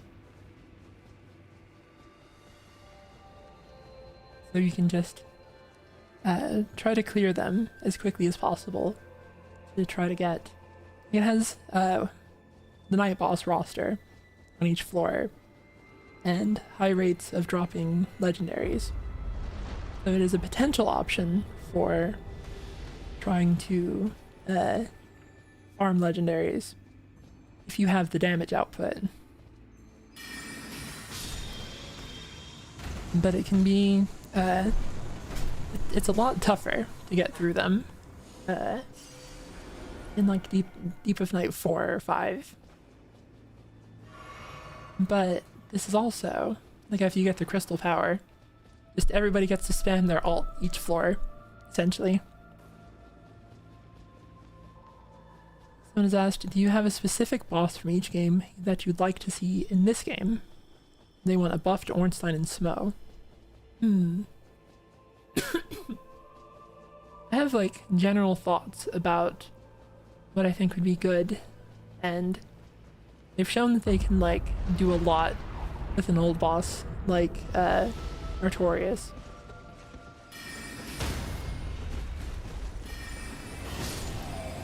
So there's like a lot of options if you think about like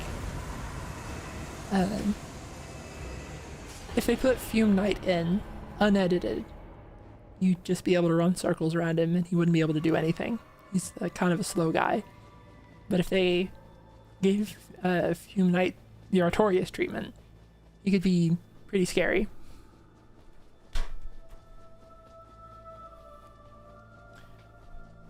Someone said if you had a better microphone, you'd be more fun to listen to. The thing is, I think I have like a good microphone. I'm just not smart at audio stuff. But I don't know. Someone said, what's happening? Why are they dying so easily? I'm hacking. I'm just doing fun. Doing fun stuff. We are exploring with cheats to get an idea of what's happening.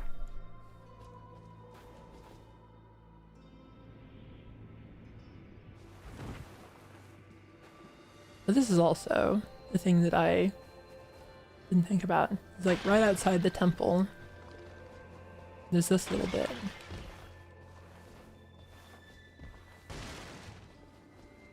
I assume leads somewhere productive.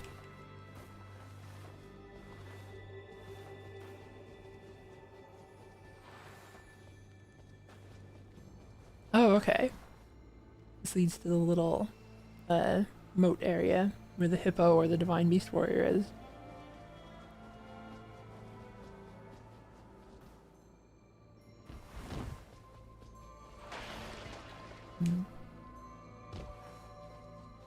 Someone said, can you get the buff from both temples and do they stack? You can. And basically, to explain what the buff does, you have your art gauge is essentially about 1,000 points, and while you are in combat, you will gain 3 points every second. The buff from the temple is that you gain an additional 1 point every second, except it seems like this one doesn't require you to be in combat. Just passively, you're getting 1 point of your ult every second. The thing that's like a little silly about it is that since you have the crystal buff to refresh your ult so often, it kind of doesn't feel like it contributes as much. Admittedly, it would be good in a situation where like the Night Lord fight is going very long. Oh yeah, and then also I just kind of did it instead of explaining it, but here there is a teleporter. And it leads to this other teleporter, and naturally, vice versa.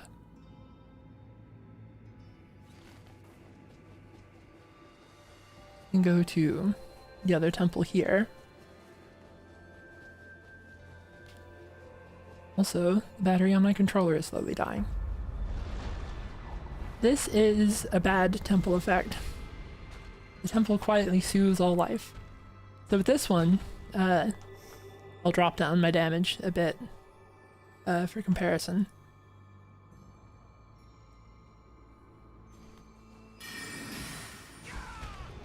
you can see how his health is just like refilling.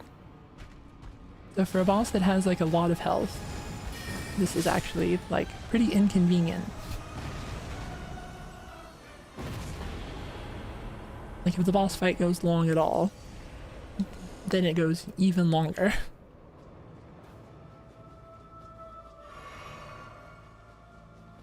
And the temples like roll a random effect of like making affinity damage stronger, or status effects stronger, or increasing their or regenerating health, or decaying health.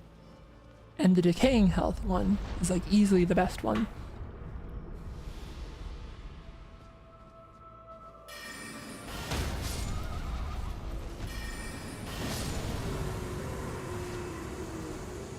Or just anything that is like the damage type that you are actively doing would help a lot. Someone said they nerfed this buff in the last patch, didn't they? That's true. I don't actually know the numbers. I should look into that. But it did used to be even worse. And the health decay temple used to be even better.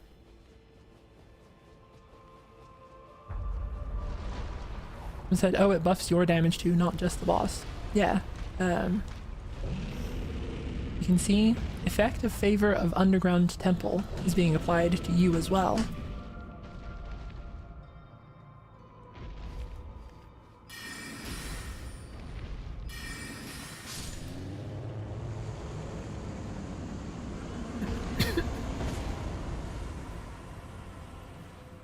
And said, Zuli, do you think the Undertaker relic is bugged? The successive attack one? I'm not actually sure. I haven't looked into that much. I know that this is successive attack stuff acts a bit weird.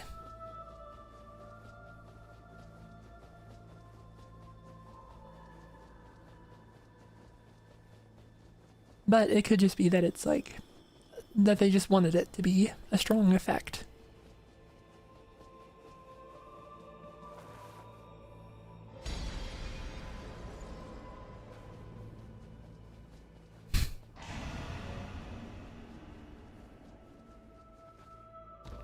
Yeah, another convenient thing about the temples here is that as you progress through them, there's like a spirit stream out here that opens up and gets progressively stronger.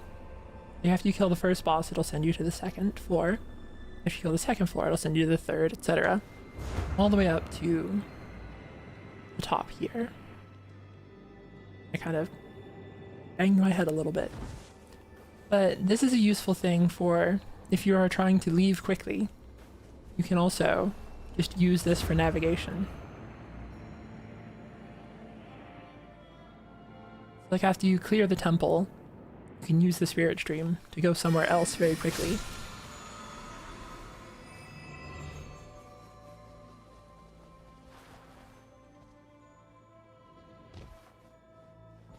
There's this little ledge here.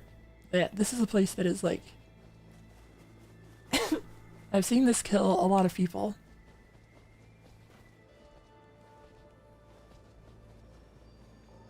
Oh, also, interesting thing.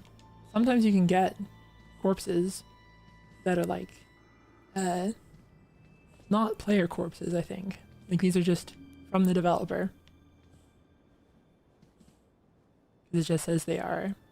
Like the owner is someone. These are like preset, I guess. But yeah, if you jump off of this, you can very easily end up going through that ledge there. Just leap right off. If you're playing Undertaker or Wilder, I think you can get over there, but the regular player will just fall to their death. Instead, you want to jump over here. Now, we have explored almost everything except for the North Fort. And this is actually a good time for me to go to the bathroom. I've been remembering to drink water, and naturally that has consequences. You can hang out with this crab.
Alright, I'm back.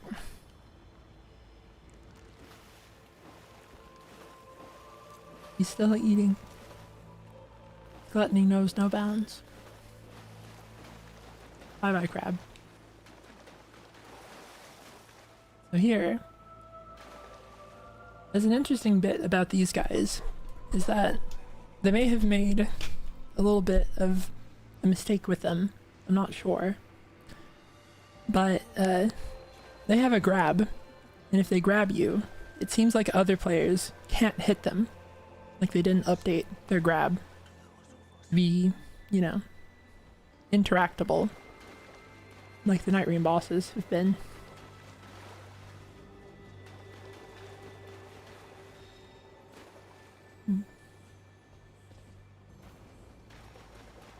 Here in the sewers of the North Fort, this is like a seal altar here.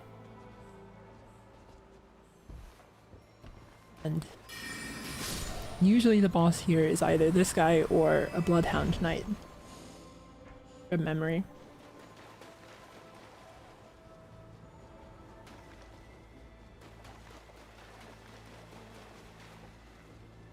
And then, like, if you come down here immediately, there is this crystal that you can break,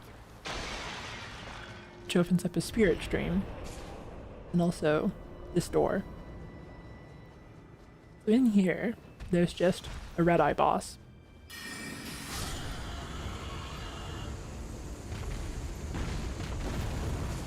Which, memory I've seen,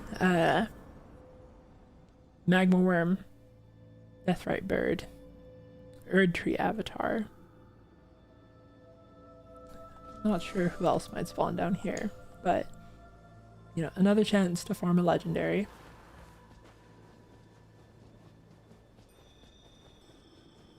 And the spirit stream really helps with navigating the rest of the castle. It just comes through the courtyard there.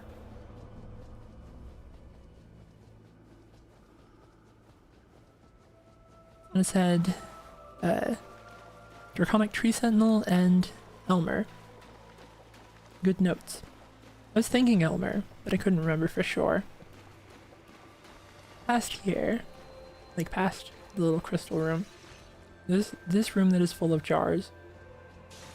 And this is another place that is like really good for a scholar to ult. Because not only will it kill a bunch of enemies, the jars drop exalted flesh, which is naturally a good item for a scholar to get. Back here, there's another boss.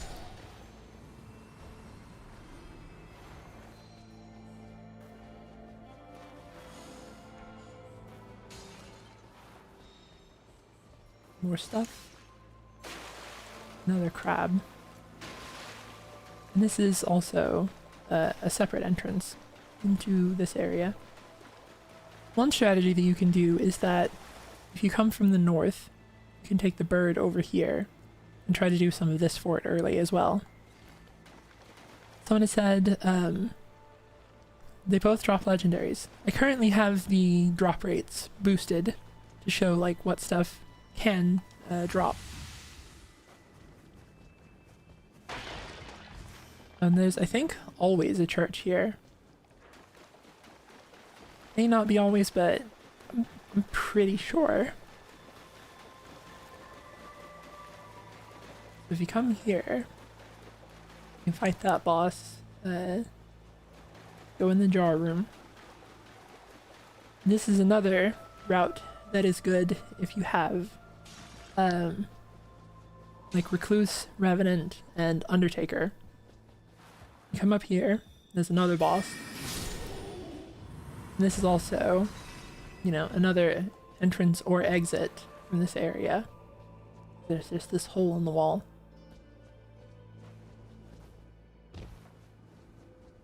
Then, past this room, you take a left here.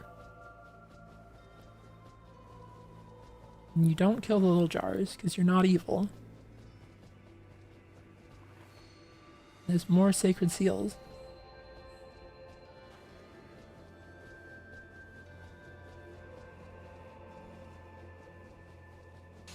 And then this also leads into this like open area here, which leads back to Crab. If you come in from this side, like if you start from here, you kill the 2 scarabs, take the bird, fly over here, you get a flask immediately, and you can hop up in here, then go in there, get the seals, etc. Or also, you can hop up this way. And there's a merchant here.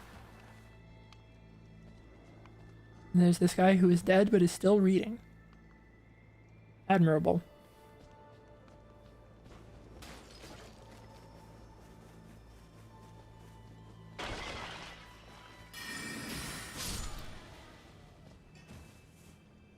With the Mesmer Knights, I usually don't remember which ones drop dormant powers. I think it's the one with the big hats. Let's see. This is where we came out from the room with the seal altar.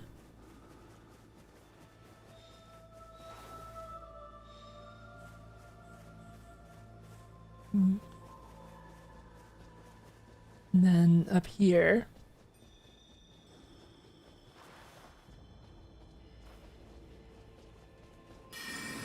another Mesmer Knight. Okay, maybe it's the one with helmets and the ones with hats. A bow rack.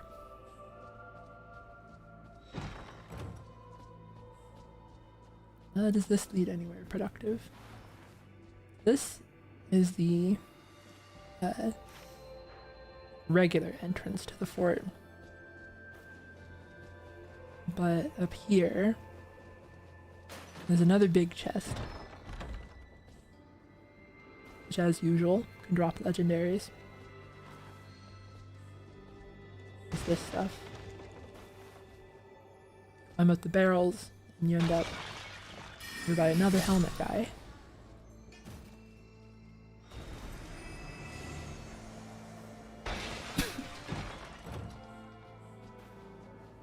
This is also,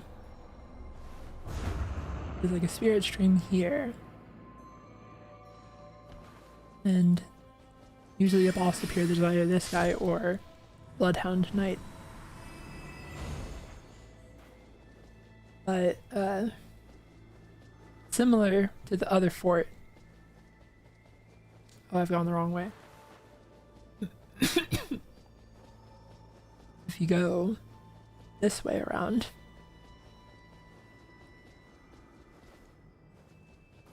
this is the place where if you get the special event red boss, it spawns up here. Someone has said the boxes in this tower drop starlight shards. That's good to know.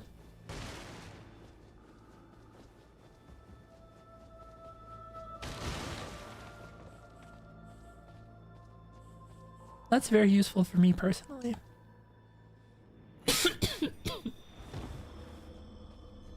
Oh, also a staff rack.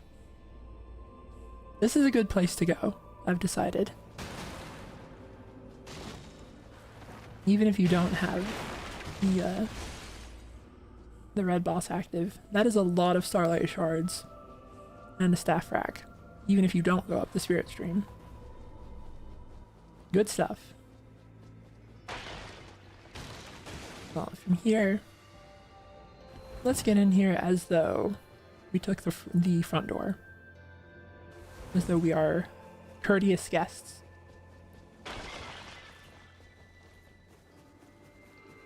This is typically where you would arrive if you, like, say you took the big crystal, jumped up this way, and then ran to the fort. You end up going like this route.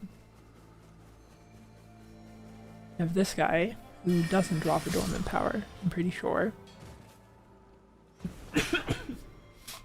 You've got the little guys.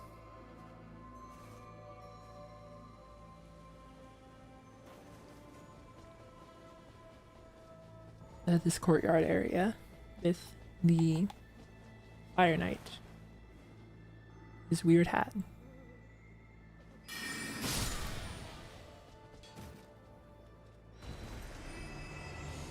And a legendary. And then here, you either end up fighting the Godskin duo or the big hippo. Someone said, can all staff racks drop purple items or just this map? I think just to this map. So I'm gonna pause to drink more water.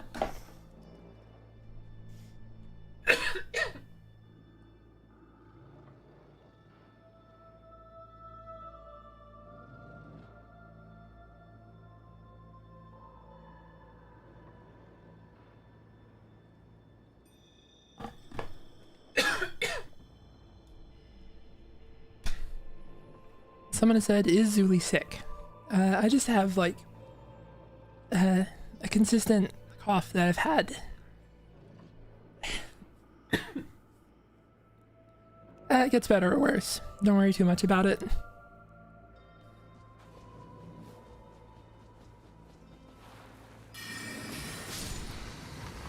And kill that guy. Usually it's either that guy or the Godskins.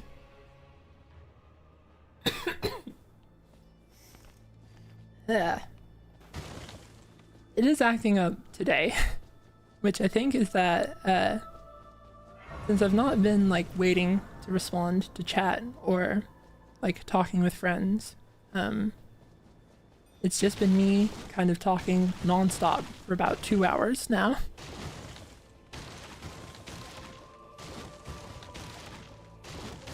Someone has asked, can you make the boss fall by breaking the crystal? And you can, but sadly it doesn't seem to hurt them. I was playing with one of the mods in chat, Ethel, and Ethel was up here fighting the boss, and I broke the crystal when she said they were on the circle, and they dropped down, and nothing happened. Then they were just down there. Sad. Sad moment.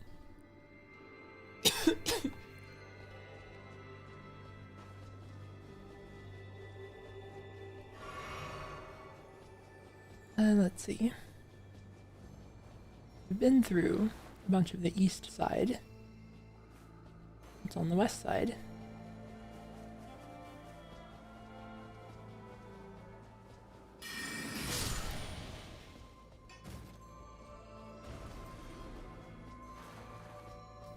For a second, I got confused. I thought that was a hole in the wall. Hmm.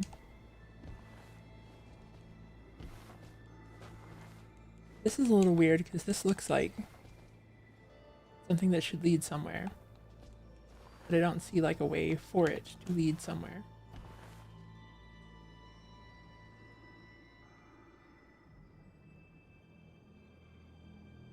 Yeah, that's just a fountain.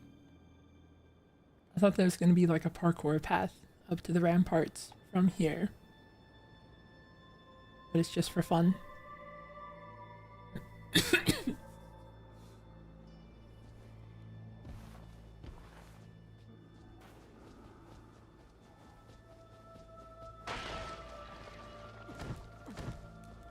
Over here you've got another one of this guy. No dormant power.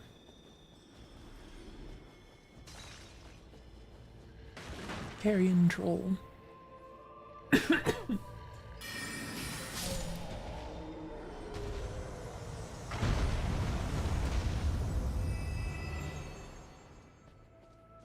And let's see.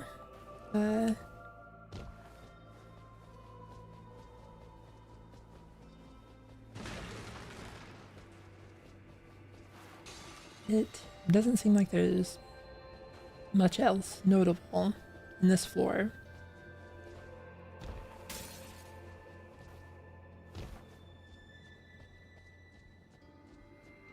This is an entrance to the mine.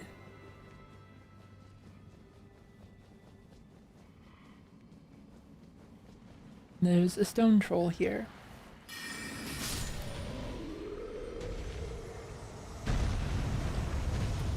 Which naturally drops the stone. This is a lot easier of a mine than the other one was. We went through the other mine earlier, and this is like nothing.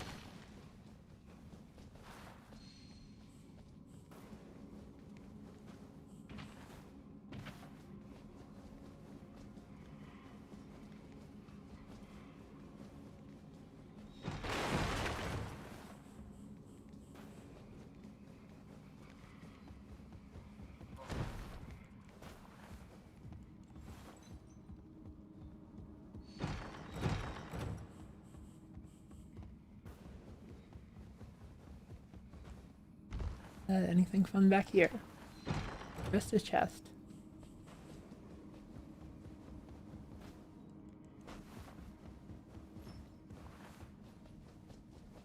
And then this leads here. Where is out here?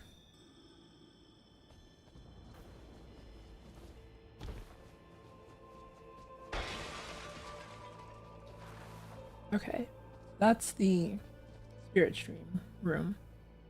And that leads over here. This is the eastern ramparts. And another place to get a legendary. And a bow rack. And this guy.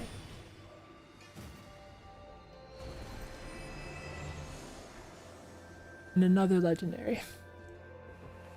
Again, the drop rates are modified right now.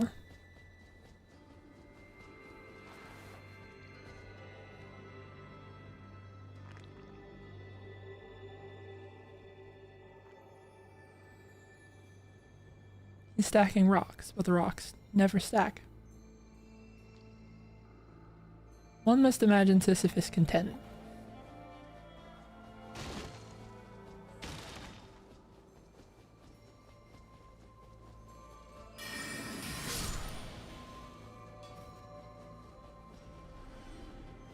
How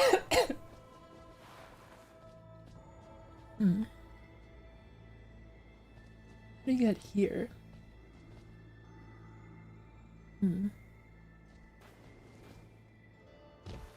There's a big chest right here.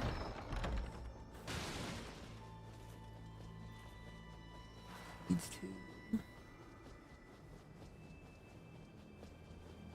guess you just kind of go all the way around the ramparts for that.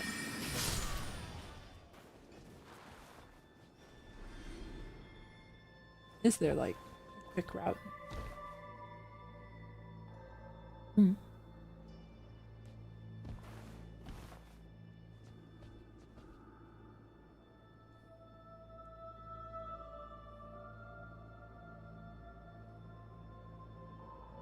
Hmm. Yeah, I guess you either just go along this route or drop down from that route. That's just the options.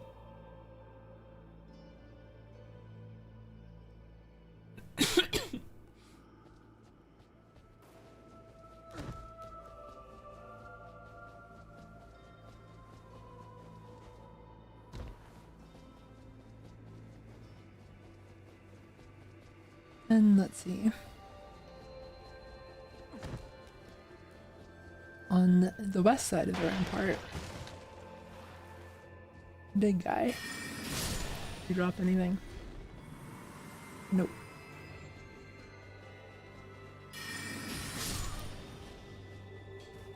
So here we are, back at that jump that I mentioned earlier.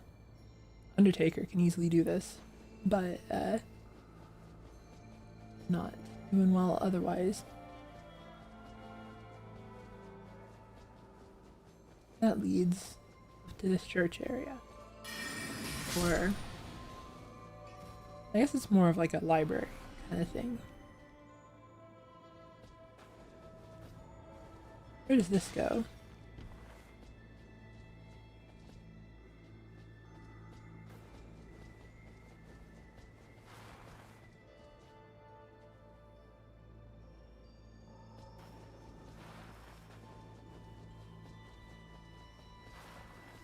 Oh, okay. This is for... There's a spirit stream here. You just jump up here and go in.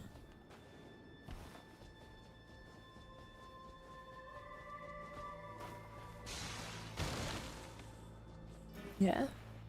This just leads to this same place.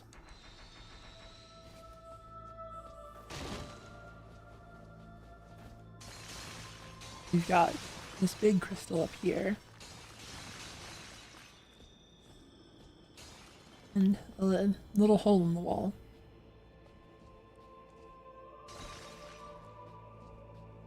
There's a chest here that drops talismans. And then a door you can't normally open because this is for a quest, but we don't follow the rules here.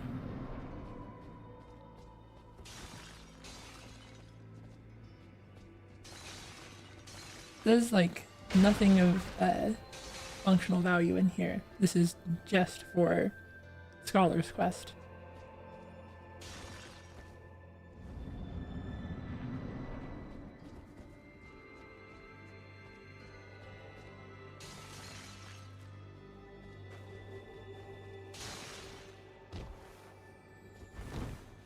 This leads into this like library room. These guys can drop their staff, but it's always a white staff, so it's a little bit underwhelming. Oh, there's a big chest here.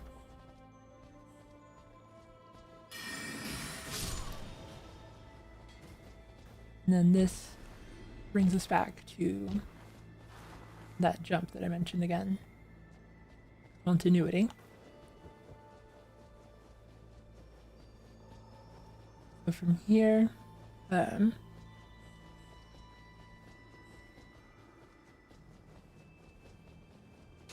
what's back here? Staff rack. That's good to know. I've been up here several times and have not seen that staff rack before.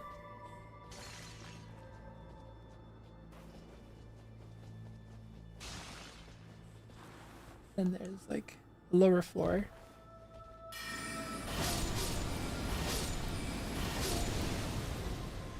These guys can drop their weapon as well. Just it's like stairs there. Oh, another staff rack.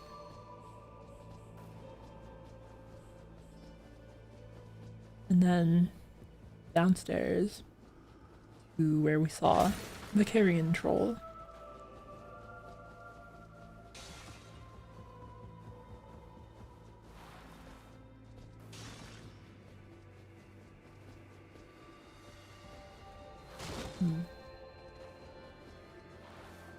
got a little storeroom with a chest, and I don't think you ever want to come in here because this man will shoot you.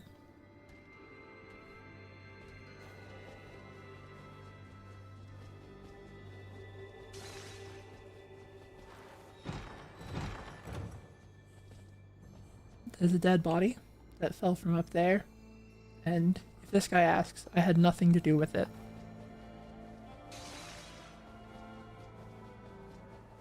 We don't know where that body came from, chat. Someone said Helen should have gotten a crossbow. That's true. Like, Revenant with a crossbow page becomes one of the best characters instantly. Let's see. That needs down back to here where the merchant is.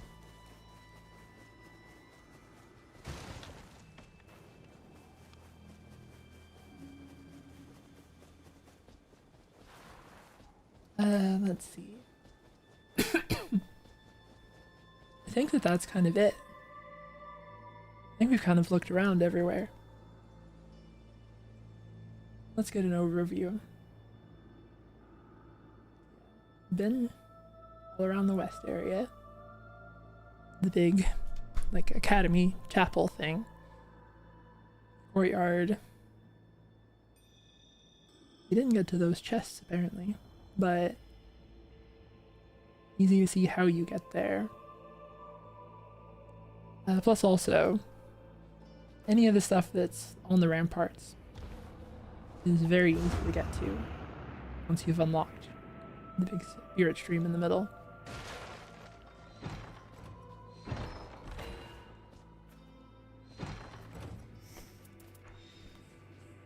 Legendary. Yeah, it's pretty good to like enter the fort from the sewers to get to that spirit stream there, and then that kind of opens up going wherever you want throughout the rest of the fort. Plenty of good places to go in here for casters, because there are both sacred seals and staves. Also, some bows and stuff.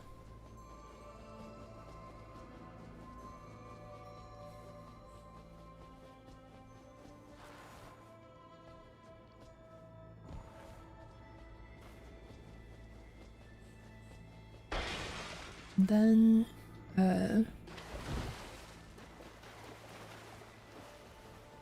the only place left is the boss arena, I suppose.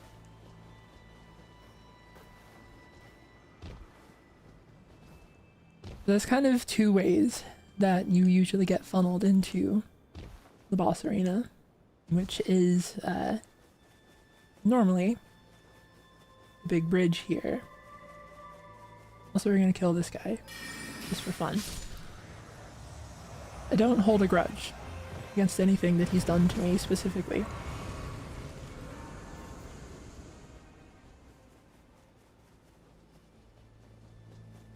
There's the bridge here. There's like the regular route. And then there's like a scarier route that it sometimes funnels you through.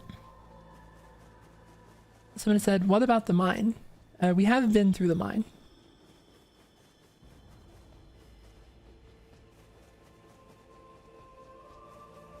Someone said, once you learn all the tricks in this map, is it better or worse than the original, you think?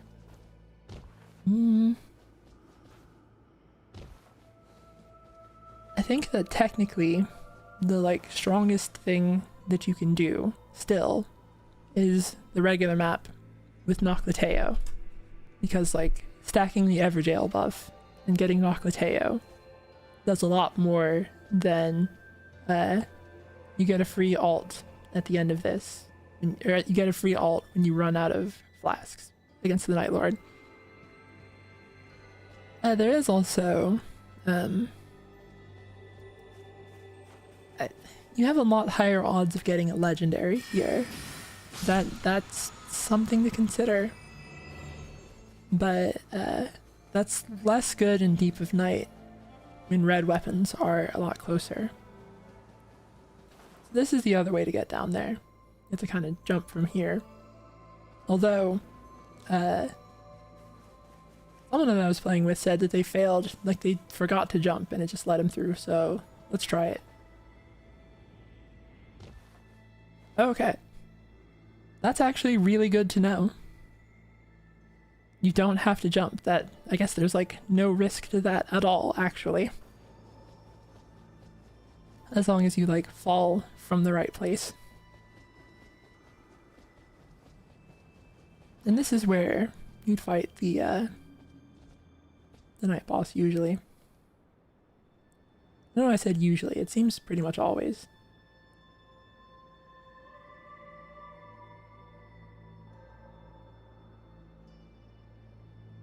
And it just goes up and up and up.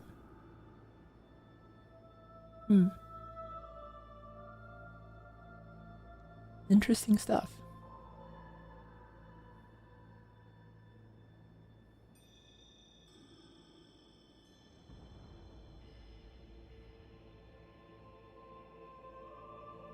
This is, of course, like a repurposed divine tower.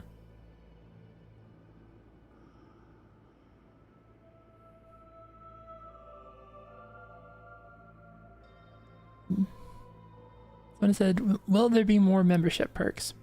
I found out that I apparently have like 25 emote slots. So I guess I need to draw 25 emotes.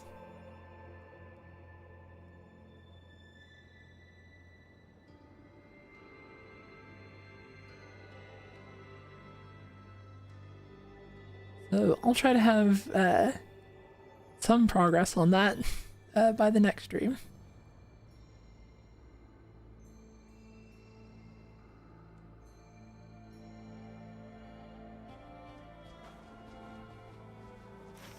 Let's see. Someone also said you can get there from the bird. I'm interested to try that. On this table, I don't actually have like a convenient way to go, like to travel long distances.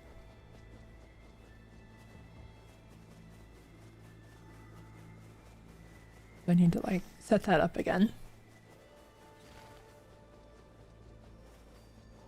And someone has asked, can you say, does the Great Hollow give you overall better chances to find powerful loot? And I think you can pretty handily say that.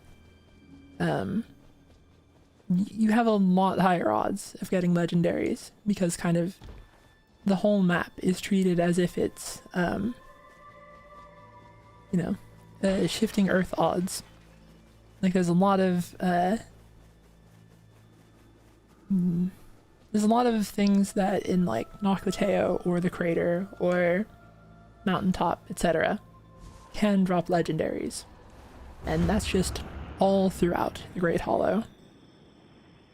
Like I've had instances where you drop in and like the very first boss that you kill drops a legendary.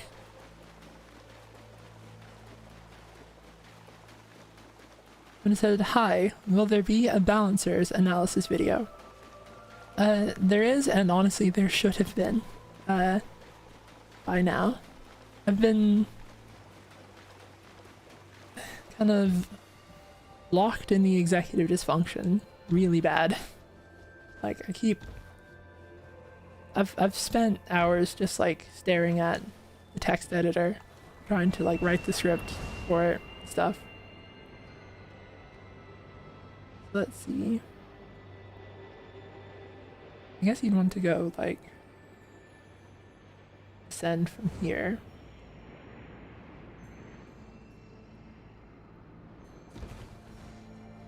Yeah, I guess in a pinch, that is a viable option. I would not be happy to do that, but if you have to, if you end up over there somehow, that's good to know.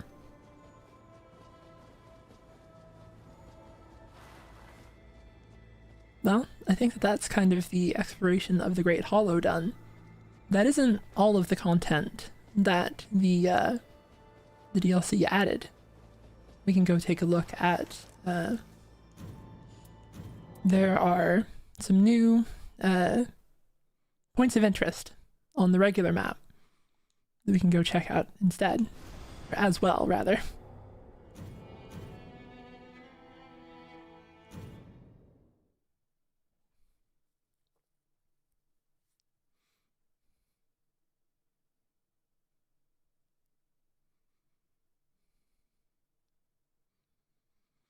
And then I guess also, I do need to double check that the chest that dropped a dormant power always drops a dormant power.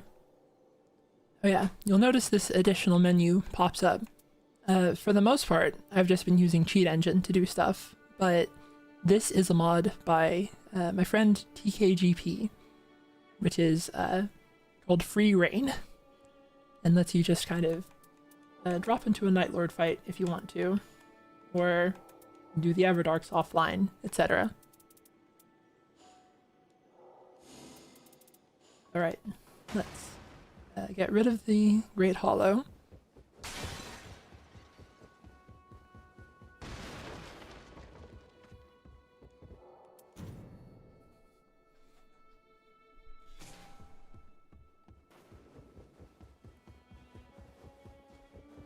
Yeah, the Free Reign mod has been essential to being able to do the like Night Lord analysis videos. Someone said, how do you manage the mods without accidentally messing up your standard gaming? I just literally have a second copy of the entire Nightreign folder.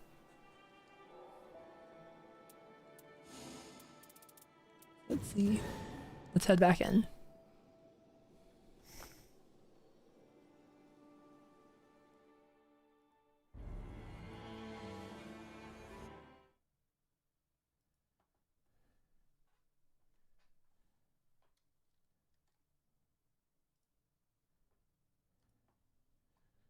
Since I'd been playing since release and I didn't know you can just turn off Shifting Earth. Yeah, it's kind of funny. You just sleep, apparently. Someone said, is it a paid mod? If so, where to get it? No, it's just free on Nexus. So the DLC added 2 types of point of interests to the base game map. You have marshes and villages. So the marshes are like an interesting structure because they have a bunch of underground elements. But in order to have the underground elements consistently, they kind of had to raise them up from the ground. So there are these like big chunks here that just jut out of the ground.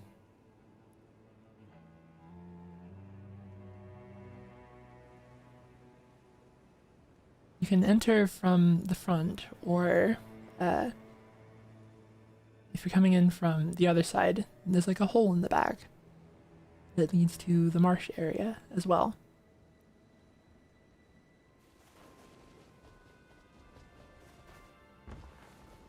Naturally, this is when they finally added swamps to, they finally added poison swamps to Nightreign. There's a chest up here, which is in varying locations, depending on what type of marsh it is, but you can get a stone sword from them. That's useful to know.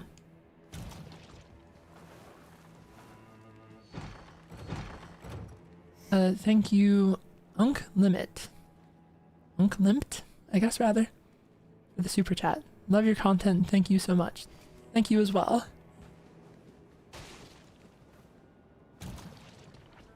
So the marsh is like a little poison pool that surrounds this kind of leaning tower.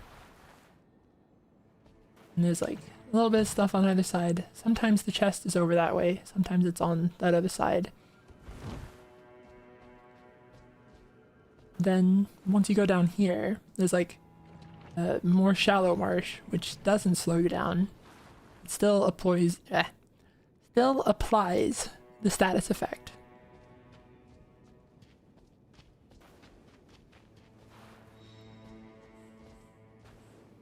There's like a little bit over here, which again is the scholar thing, but again we don't follow the rules here.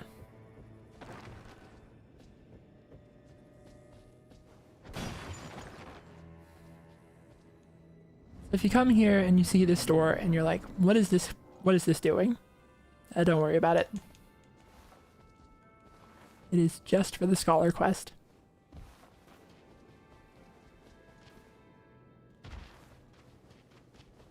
So a convenient thing about the marshes is that they always have a sacred seal altar somewhere. Then, thank you Stray Goat for the super chat. Yeah, actually, thanks for everything over the years. What a champ. Thank you. I'm not used to addressing words of kindness in real time. Thank you Butterscotch for the super chat as well. Your voice is really soothing and great to sleep to. Have you considered moonlighting as an ASMR lore dumper? I haven't. I have been told by a couple people that I have kind of an ASMR vibe, and I'm like, I haven't like engaged with ASMR content enough to know. This is an interesting thing. Down here there's a spirit stream and like a boss, and the spirit stream is usually locked until the boss dies. But for some reason, there was once where I hit my art, or I did my alt, and then it like opened the spirit stream. So I want to see if that like happens now. Like, what caused that? Well, that time it happened because they all died. I didn't think that through.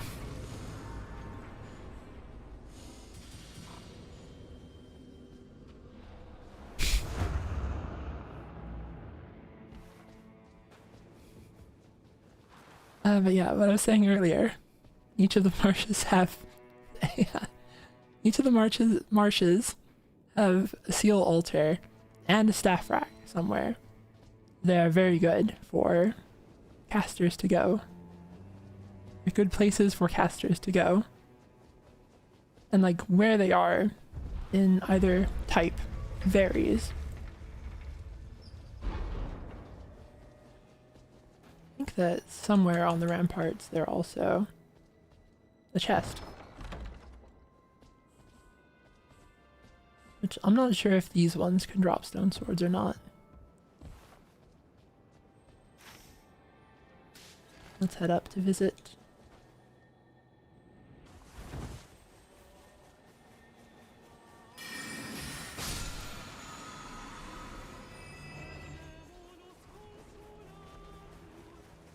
I guess we can also take a moment to just admire the sky, the balancers. Like thin sheets of fabric or flower petals.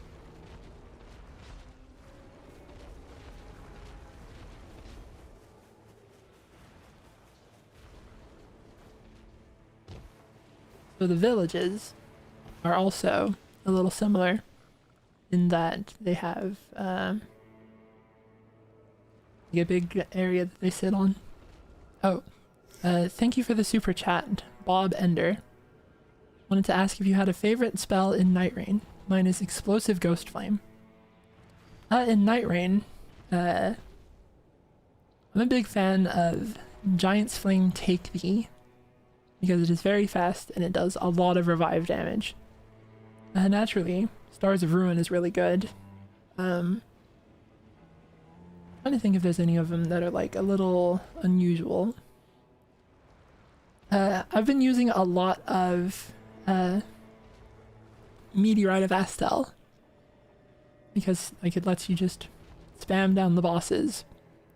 And then like one of the funniest spells is Cannon of Haima, because it is not like, I don't think it was like a good spell at all in regular Elden Ring.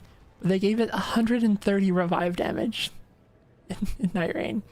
And so Canon is just, wake up.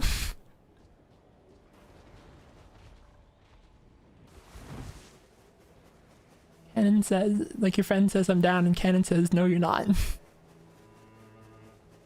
It's 2 shots to get somebody from 3 bars. It's crazy.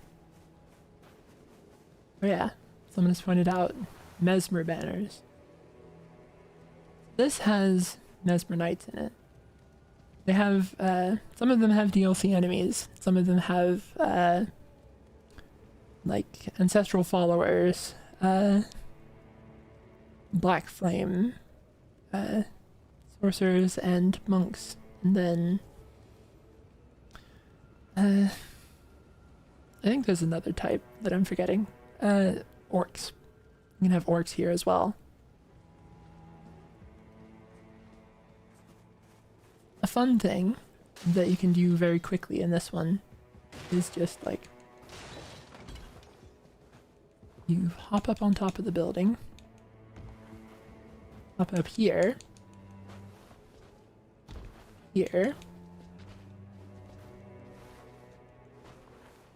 even further up, and then you're at the boss room.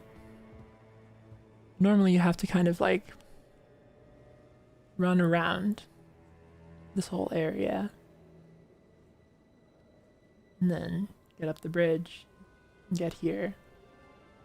Or there's a couple other options.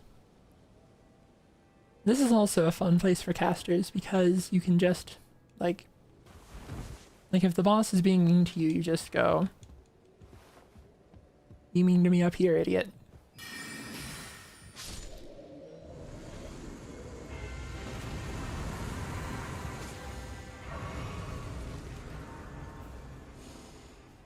It is a little interesting that in the middle of the Mesmer camp, there's a Death Knight.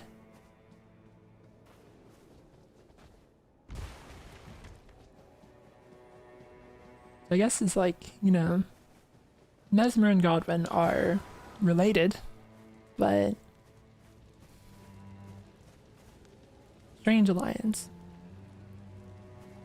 Oh yeah, one of the other mechanics of the villages is that somewhere in the village there will be one of these little forges, or like furnaces, whatever you want to call them. And then that will activate the smithing table here, which we will need a regular weapon to show why that's cool.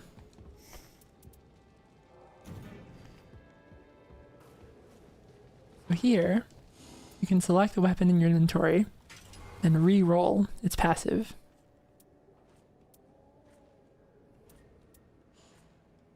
And I think also, yeah, if you don't like what you got, you can turn it back. But you're only allowed to do that once with the anvil. Like each player is allowed to do it once.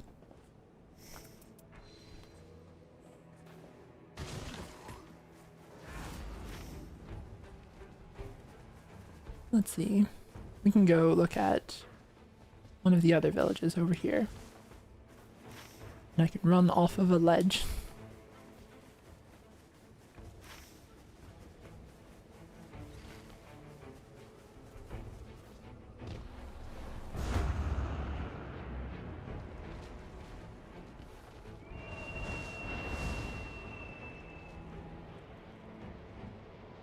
Someone has asked, hey, what is the mod for playing without the rain? I want to take time to make good screenshots. I have to imagine that there are some of them on Nexus, but I'm just using Cheat Engine.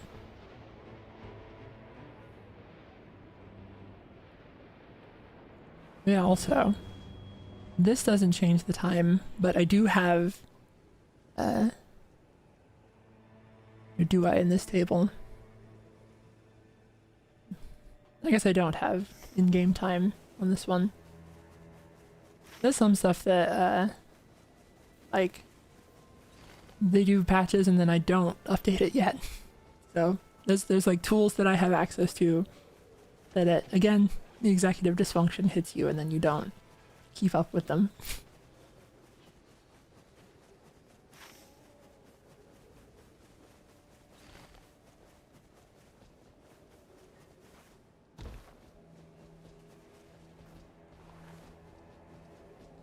Here we can see also fire camp. One of the things that is like potentially off-putting about the villages is that, like in this one, the boss is these guys. And that's one of them. You have to run around the whole village looking for these guys rather than just having a boss in a convenient spot to go straight to.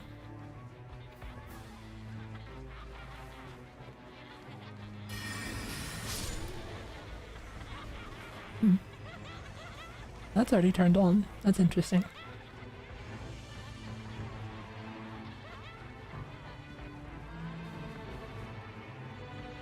There's the last guy.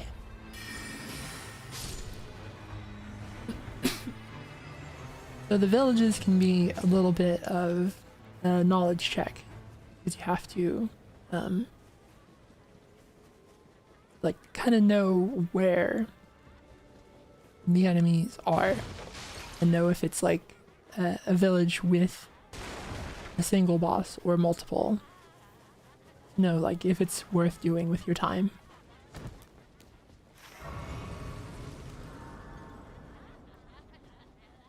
Then, let's see. The only other villages here are more poison ones and more fire ones. So, there's also sleep camp. And a much closer sleep camp there as well. The one that, or Marsh rather. The one that's like very interesting to me is that the marshes that are like different status effects naturally. So there's like Poison Marsh, Madness Marsh, Frostbite, Sleep, etc. I'm thinking that there's not a Deathblight one. That maybe would have been a step too far. But the Frostbite one, the Marsh is like frozen over and doesn't make you slow. I'm like, that makes it the best one. It's also just like a cool visual. I enjoy seeing the Frostbite Marsh. Sleep Marsh is obviously kind of like where you find St. Trina. This is one where Stone Sword chest is over here, I think, and we didn't get it. Bad. Oh, thank you, Guinea Bear Punk. I'm hoping I'm saying that right. The super chat. By the way, Zuli, I know I'm just a stranger, but I'm really proud of what you've accomplished despite the circumstances. It's really cool to see. Thank you. It's been quite a bit to get here. Technically, I'm still recovering from the throat surgery. Like the recovery time, I could theoretically still be recovering. It's like recovery time of 6 to 12 months, so it's gotten a lot better, and I guess still stands to potentially continue getting better.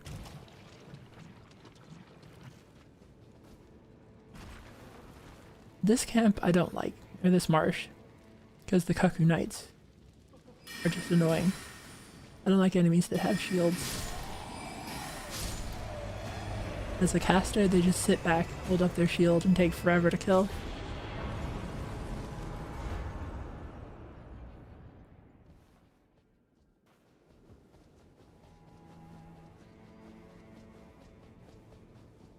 Someone said, agreed, seeing people overcome things is cool. Yeah.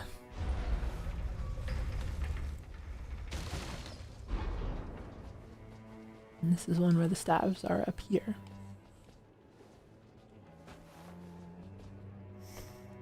Also, I'm like, do I have my drop rate odds not modified? That's weird. Oh, that's right. I'm just too used to... That's weird. I would at least be expecting to see blue ones, but... Someone said, why the surgery? A speech defect. You know, throat defect causing a speech defect. Etc.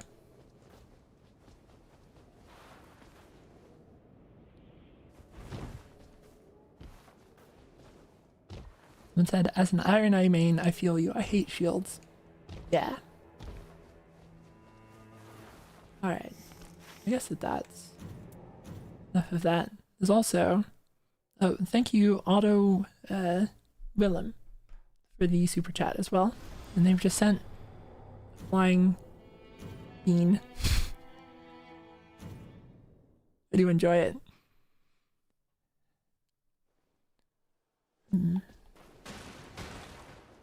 Someone said, is there consistency to win the game obscurest names? Godric equal Grafted Monarch, but America equal America. Yeah.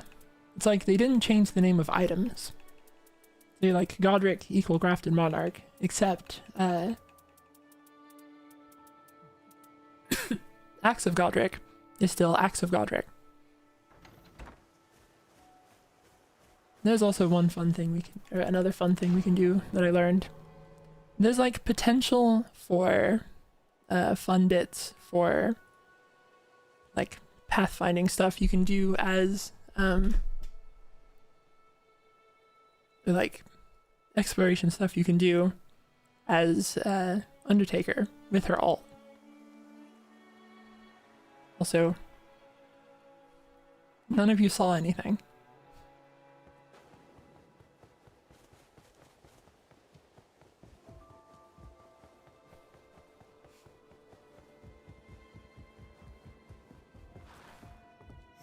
I did want to point out that I've maybe played a few more Recluse games since the first stream.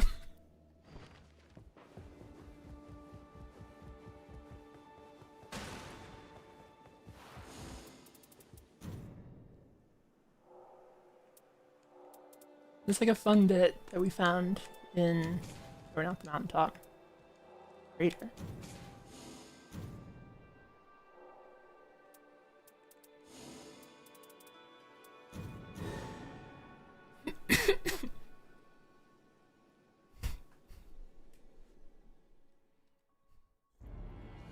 And said, have you not tried any other characters?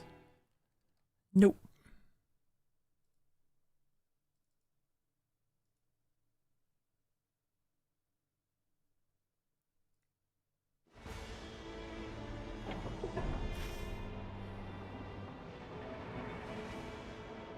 Let's see. There's not any of the other fun camps to show you.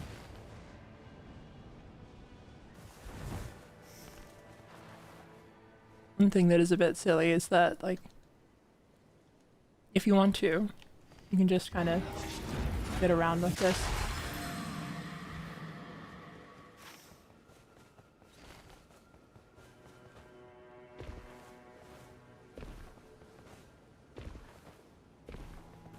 I suppose I should also point out, just for people who don't know, one of the things that is, like, useful to do is that there are these little statues here. You can bust them open with Undertaker ult.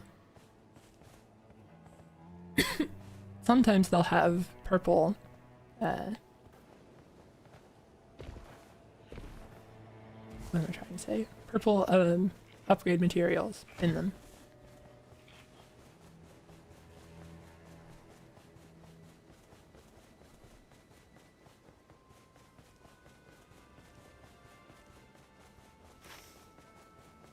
The fact that you can use, like the fact that Undertaker's ult travels so far can let her do some silly stuff with it. You're kind of like looking for places to use it I was in a chat with friends, messing around, and found one that was like a pretty funny use. Here in the crater.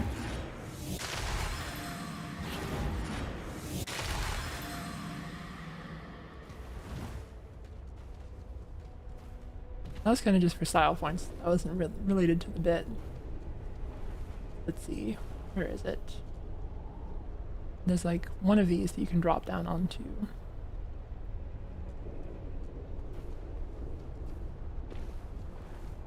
Let me actually get perspective real quick. Is that one? Okay. Like from here. Missed that entirely. Oh, I'm gonna die.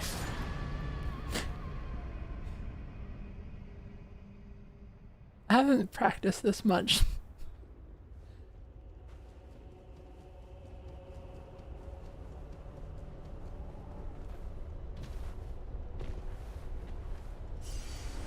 Where is it actually?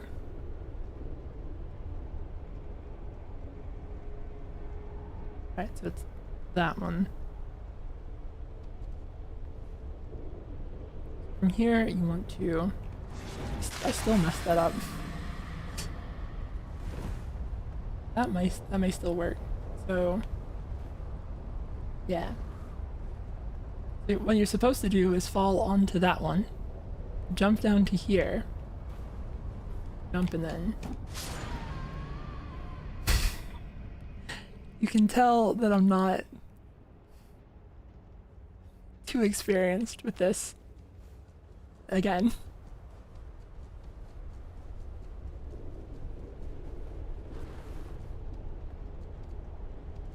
This is the part where I lose all of the reputation that I've built as being competent.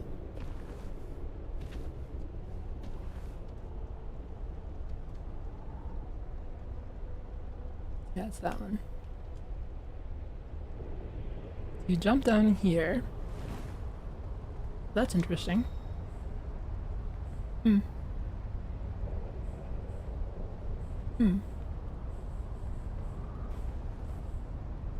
Then there. Then you jump. Oh. There you are.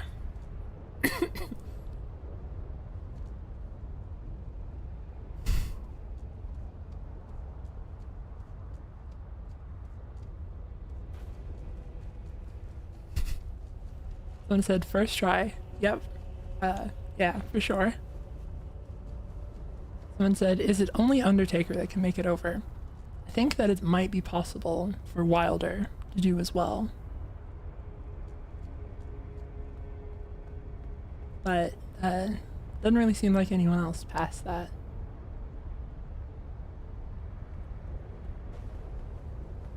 We were also looking around for, like places that you might be able to go with the alt. From like places in the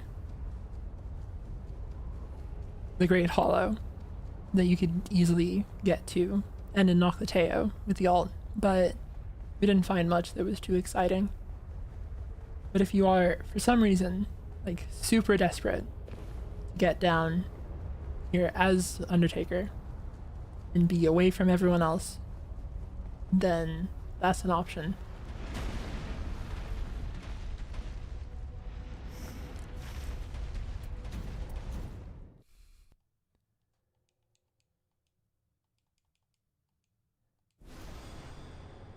Someone said, I think there's a lot of places in Noclateo that you can only get to with Undertaker's ult. Yeah, there's like geometry you can get to, but I don't think there's like stuff that you get out of it necessarily.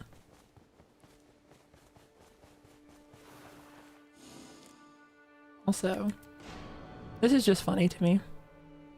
Now I'm small.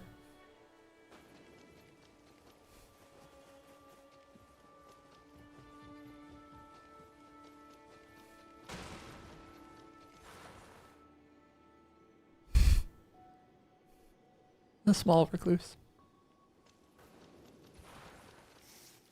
Alternatively, the tall recluse.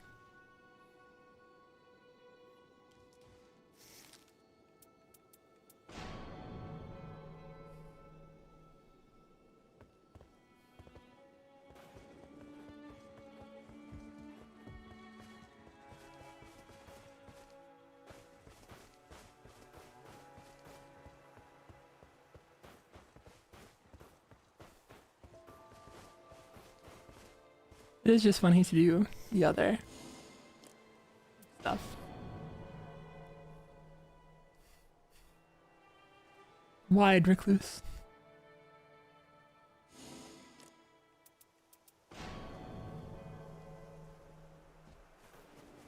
Someone has asked if I liked other skins beside the base one.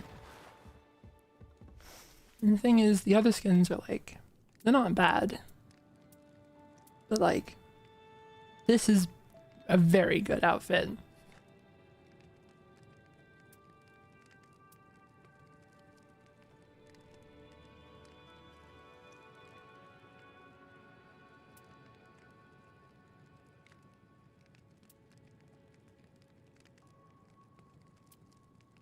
There is a little bit where, of all of the options, I am a little curious why the Emerald Herald.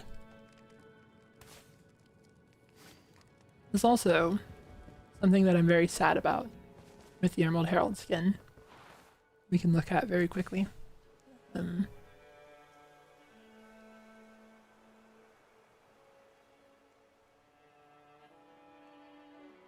So, she has an eye color that actually matches Channelot's eye color. And then her other eye is just the same color.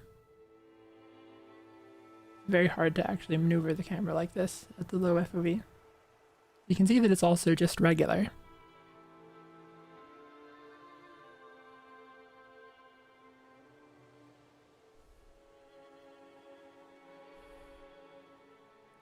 Like, Channelot has the like weird special eye on her actual model. And I was hoping that they'd do it for this, but they didn't. It's tragic.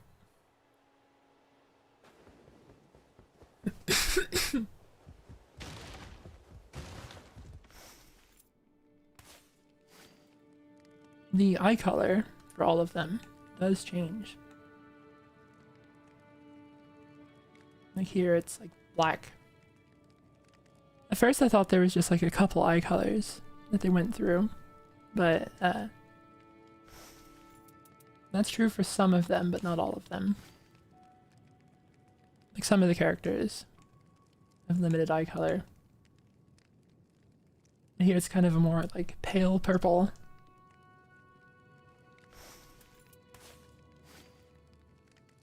Regular eyes are like a slight green tinge to them. They're like purple with green like threads.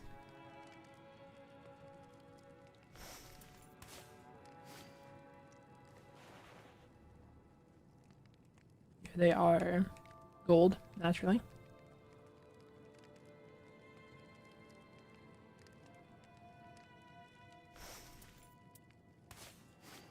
I think that they might be the same color on these ones.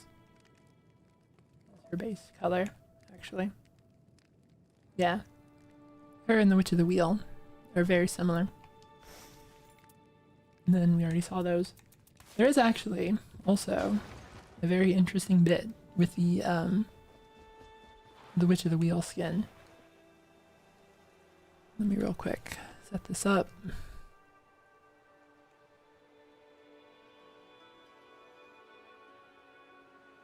So it's a thing that's like very hard to notice normally.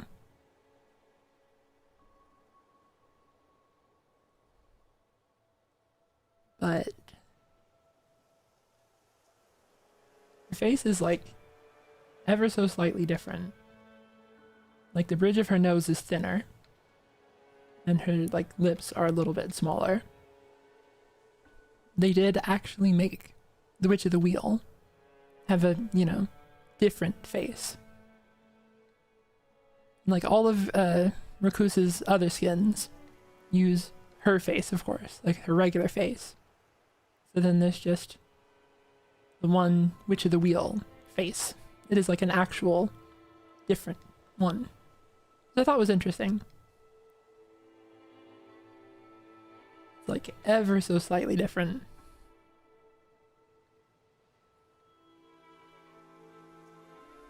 Yeah, the nose and the mouth are just barely different. I was asked if she had scars on her back. Where am I? There we are. Yeah. Oh no, that was hair. I thought for a second there were.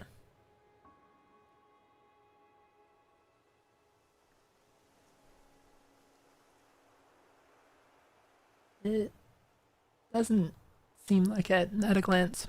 Not sure.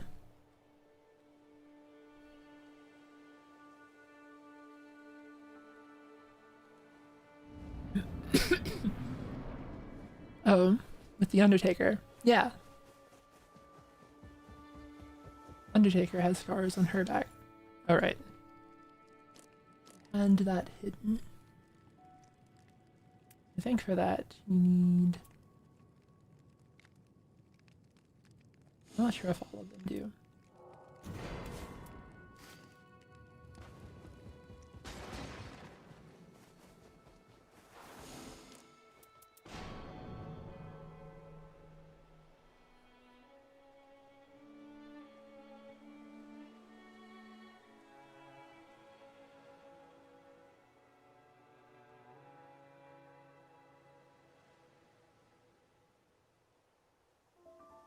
I guess to easily see it, you'd need to do the, like model mask stuff.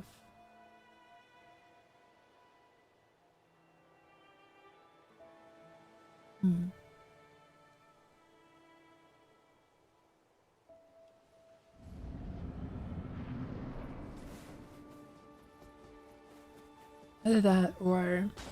I think it was actually that it was on, like, this one. Like, it may not actually be on the darkness one.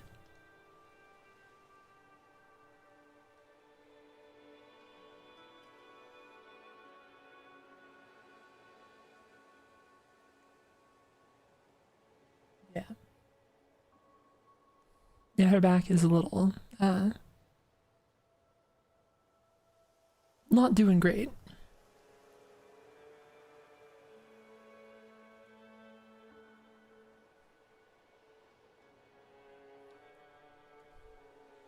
Yeah, we can also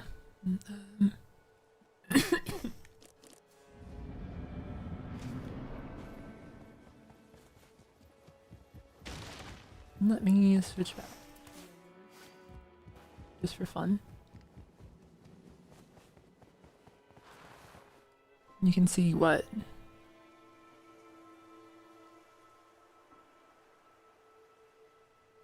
this looks like.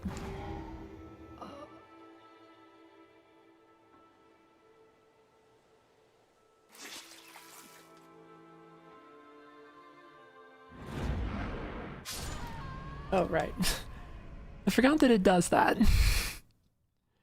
It counts you as flying and then kills you. Or it counts you as falling and then kills you.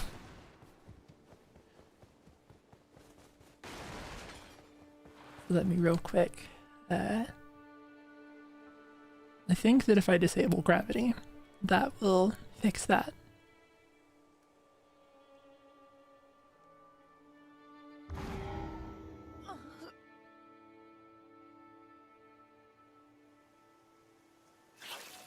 The thing that she pulls out of her mouth is like a coccyx bone. Nope, you still die. Alright, I'll just have to do that a little bit differently. I know how to do that. I do actually have no death on, but in this one they made it so that no death, so that the fall thing goes through no death.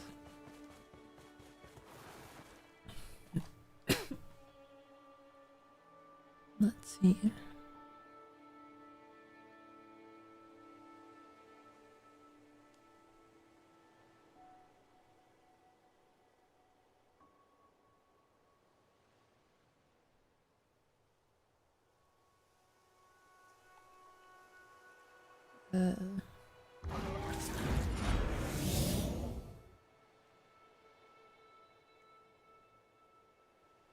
Here we can just see the thing by itself.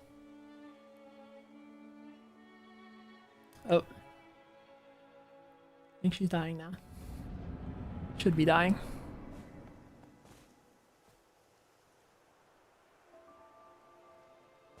Right. There's one other way to do this.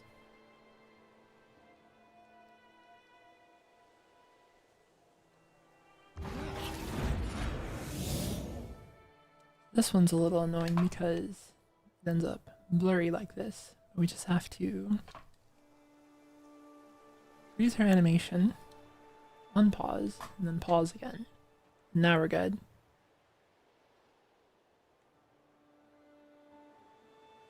Thank you, Erzi Sadie. I think I said that right. Erzi Sadie for the super chat. Hey Zuli, you mentioned that your model tells a part of your life story. I have a suggestion. You still know about sword pendant from Bloodborne, about a small moonlight sword pendant on your model. That could be funny. There's a little bit though where I have I kind of don't want to use the moonlight greatsword with the bat model because it's like this is supposed to represent me kind of separately. There's a bit where I got like a little, I don't know, self-conscious about how much, like I've kind of encroached on the character of Zuli the Witch in a way that I'm not, like, I feel a little weird about sometimes, of like, it's not like my character, and I don't know how the developers feel about me using her. So it would have felt very strange for me to then, like, begin live streaming with the Zuli the Witch look. And as well, like, the Sword of Moonlight is, like, super important to From Software. It's, like, in most of their games. And so there's also a little bit where I'm, like, I kind of don't want to encroach on that either. Like, I don't know. Maybe they've been honored by me keeping the character alive, or maybe they felt like a little weird about it. But I don't know. It just felt like something I should do. To distance myself from it a little bit.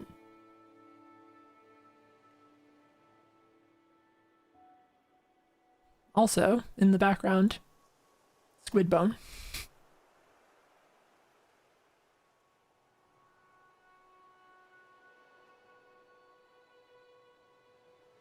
Like a very weird thing. So she pulls the coccyx bone out of her mouth, and then it kind of like grows into this little bit here, and then the spine like extends from it.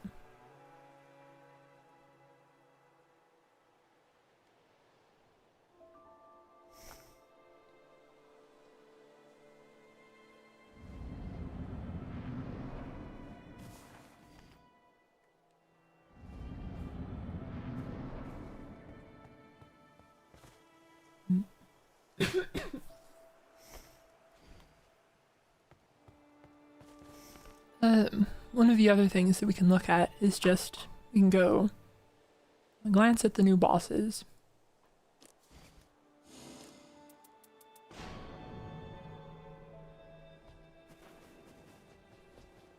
Someone has asked, Zuli, can you look into the files and tell me when they're finally releasing the F-22 Raptor in Nightreign?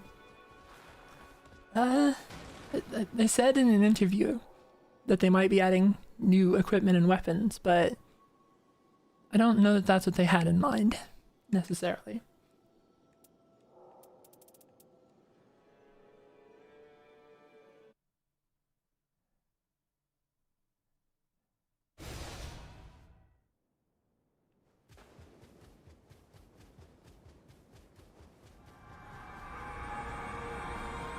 here, we have the Harmonia, of course.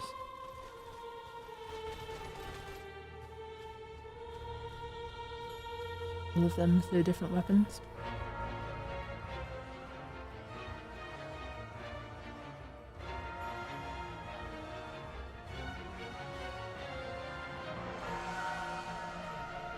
They've got kind of a, like, floral look to them. It's like elements of flower petals curling in on themselves all over their armor. And their special gold weapons. You got the ones with the glaives, spears, and then I think one with a hammer.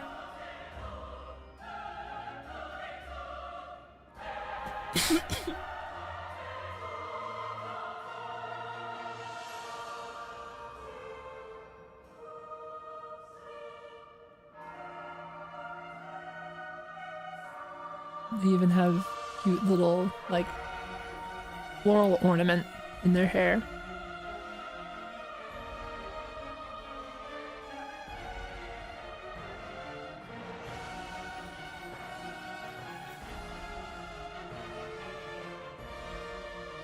What is asked? They have heels.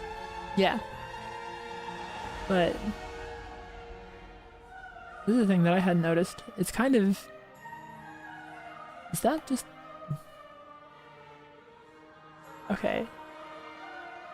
That's weird. Is that flesh? They got weird feet, chat.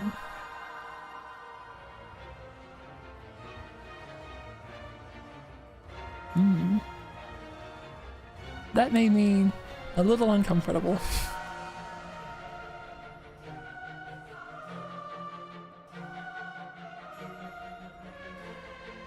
Interesting stuff.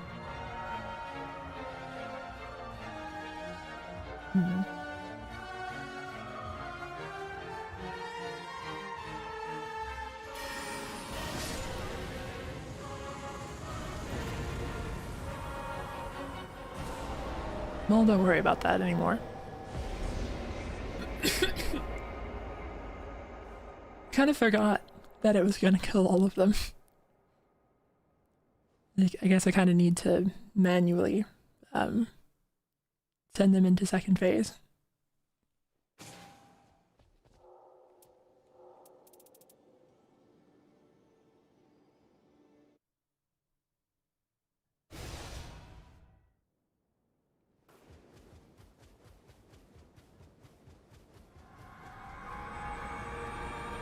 Someone said, nerf Glintstone Arc, literally one-shot balancers. The thing is, I have brought like a purple staff with Glintstone Arc into this fight before, and it's actually quite good. These are slightly different circumstances, but, you know. Let me refresh myself real quick on what the animation is that I need to tell them to do.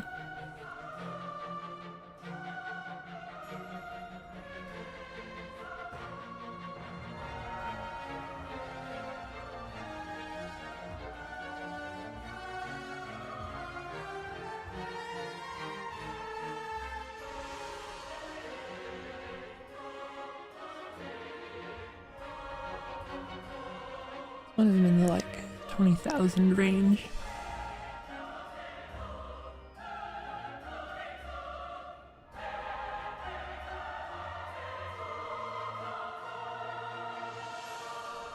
That's it.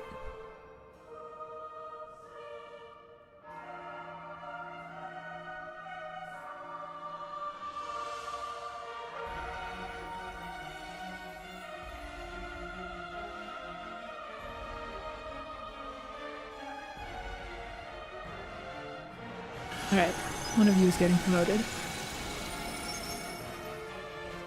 Oh, nope, that was the wrong one. That's the regular revive.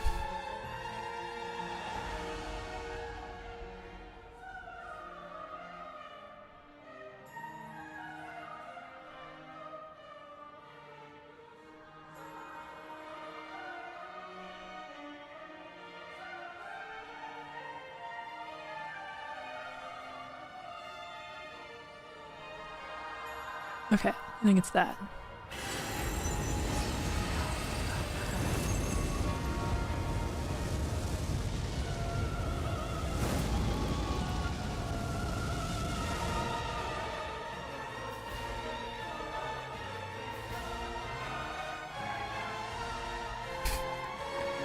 Thank you for the super chat. Mythical Things saying, I show up and we're looking at feet. Good stream. It's a From Software game.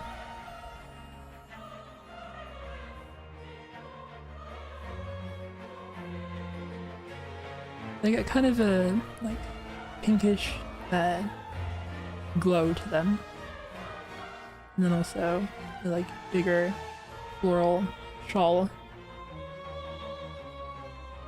The fun part is that you have these like regular veils on their back.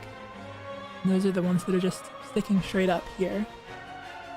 Other ones grow, but those are the ones they had the whole time.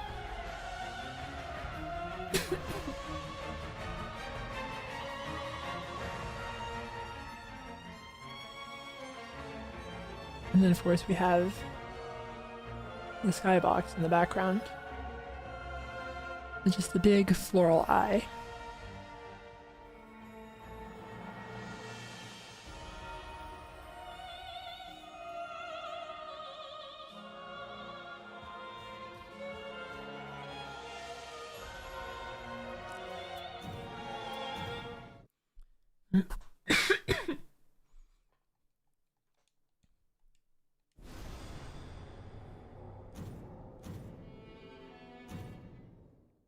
Someone said they really did amazing work for the skyboxes.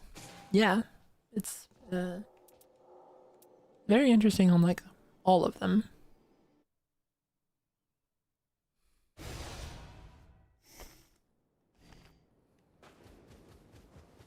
The strangest one is Olgor, who doesn't have like any indication of an eye. Now this time I think I can actually do this and it'll be fine.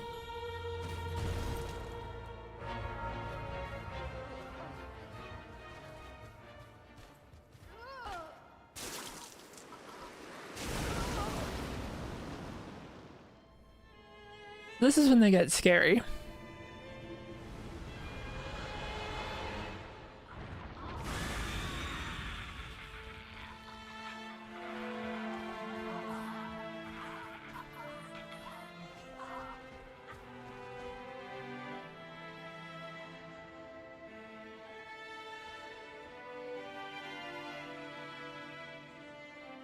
Kind of like the one that revives kind of rips their mask open, or their head open.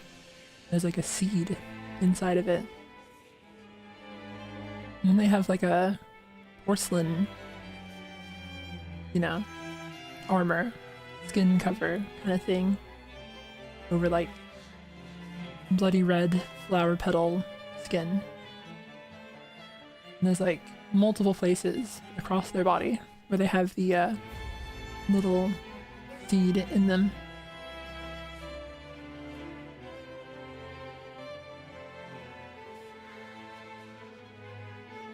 And the veil on their back is like dangling, covered in blood.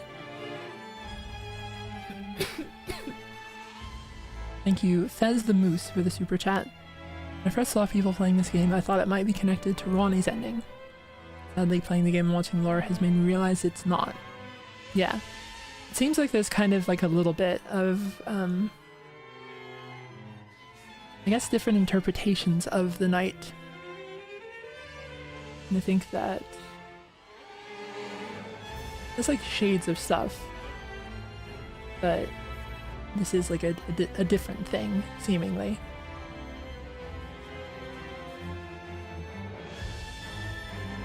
The little like green veins in the white armor is very interesting. How the look comes across. That also adds a little bit of a floral element to it.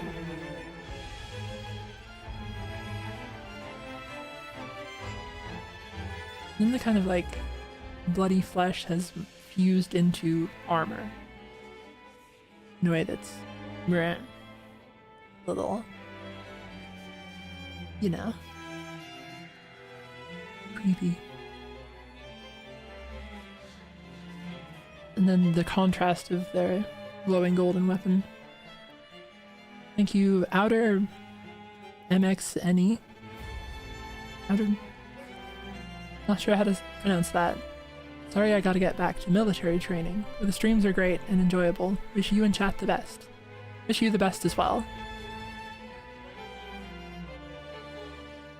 Just, do they have the same weapons now?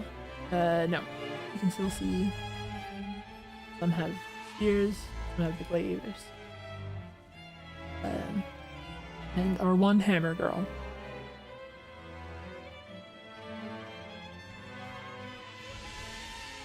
There's also, naturally, the, oops. Also, naturally, much spookier skybox. And then, there's still one more thing to show. Let's see.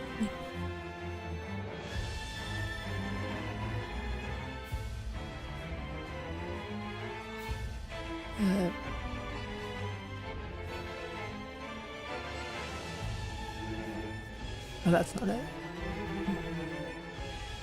There we go. Okay.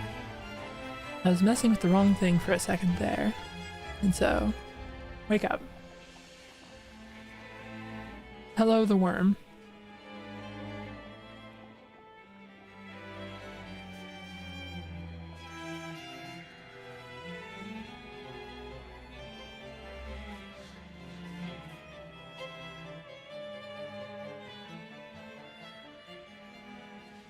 There's something kind of spooky with the way that, like this one's kind of leaning forward with their head out as though it's like an eye now.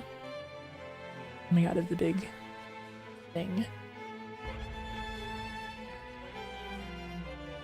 The other balancers are, of course, part of the mass. But a thing that is concerning is that you can see the 7 balancers. And then there's still more arms. And then beyond that, there's way more than 7 weapons. And even more of them throughout it. So this is who knows how many things all together.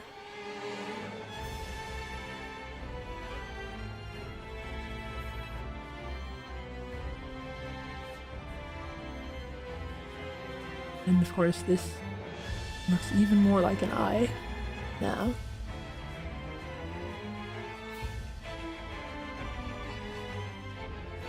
Truly kind of a nightmare.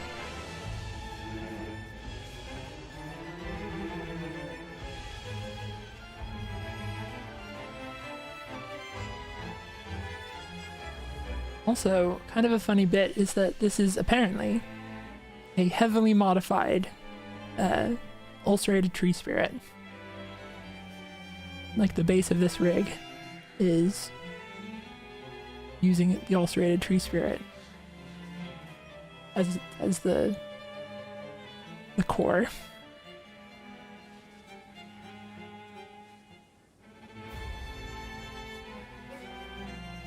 It almost makes you wonder if there was something spooky planned for Snake Soul back in Dark Souls 3 as well.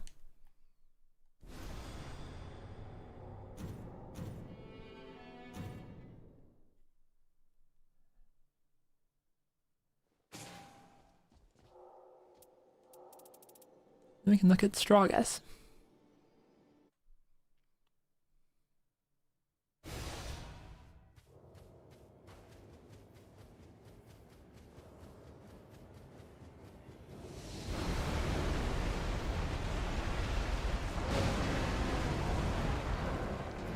Yeah, I should mention that as well, because I think it's interesting. The, like, relic for the balancers.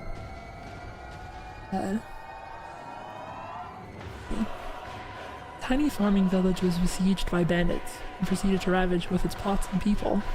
The young village girl, seeking help, dashed into the forest, where she prayed to the statue of a protective deity that held a weapon raised overhead.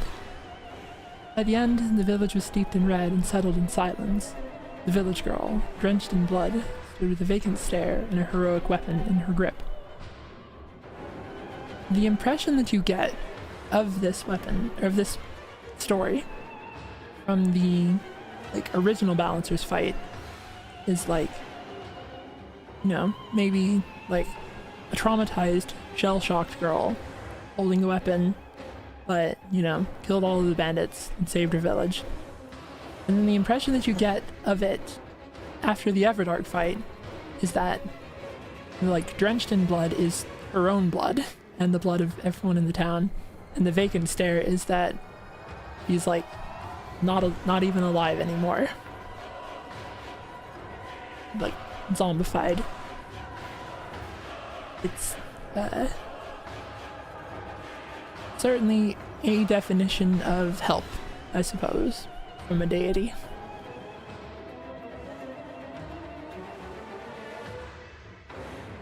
And then there's the Draglord.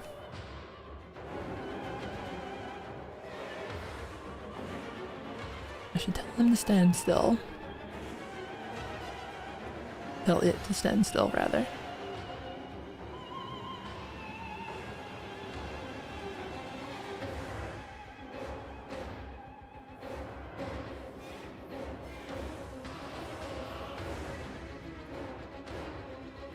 You can see it's got kind of I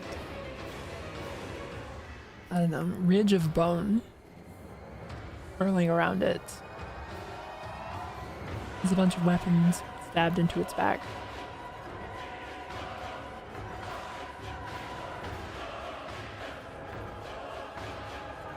Its staff is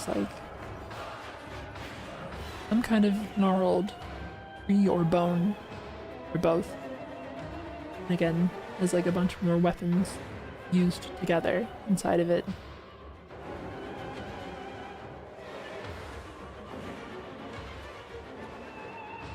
Got little skeletons throughout it as well.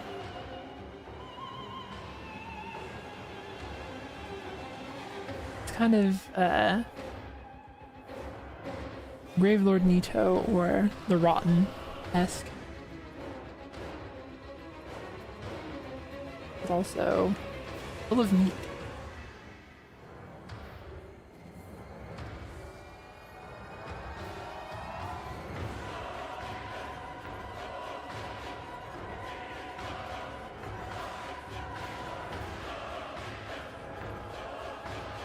Weird guy.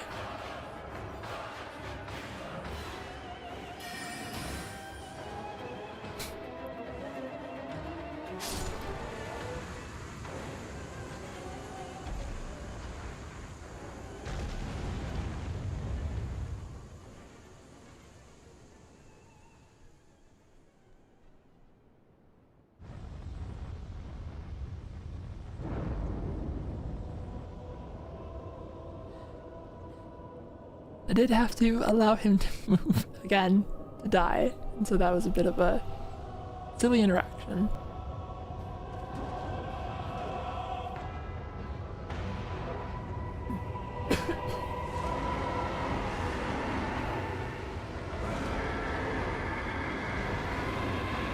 So it does actually change a little bit from the first phase to the other. Oh, I forgot to be mad at me.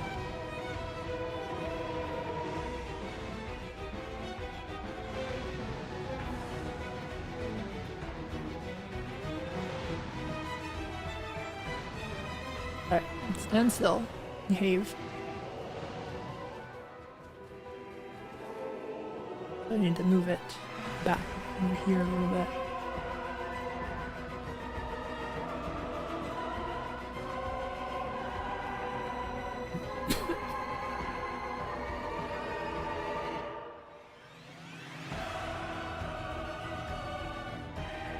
Its head actually changes quite a bit.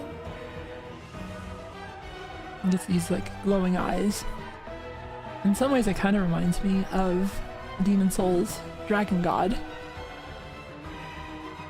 that's also like, I don't know, multiple different skulls fused together, it looks like. There's just like angles of noses and eye sockets and stuff.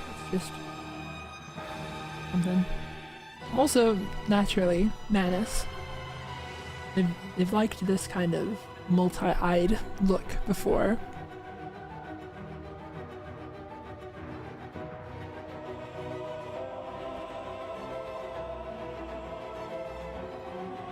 Now he's got like veins of the night running through back, and this just explosion of flesh and bone, and something like petrified wood.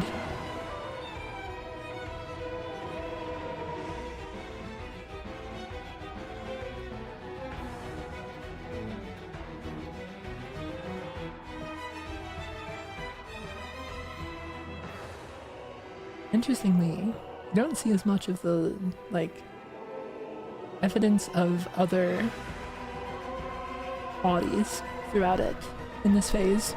It's kind of just the kind of one used thing, I suppose.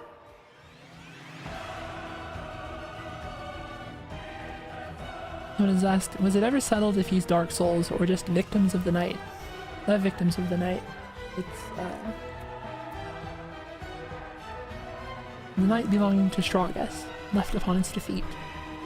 The traces left behind by countless battles were pelted by rains, transported by muddy streams, and collected in deposits.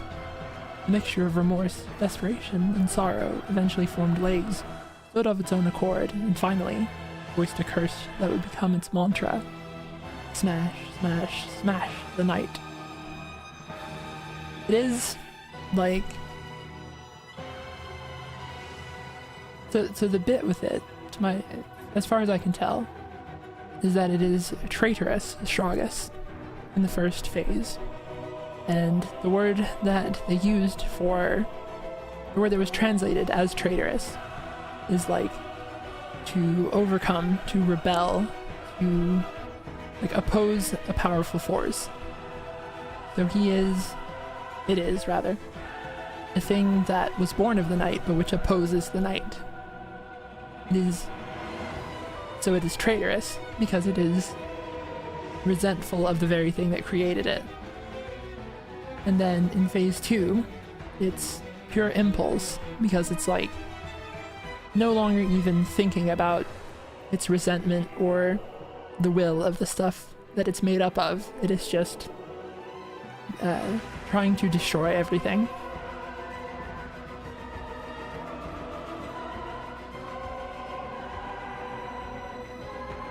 We've also got a bunch of mangled bits just around.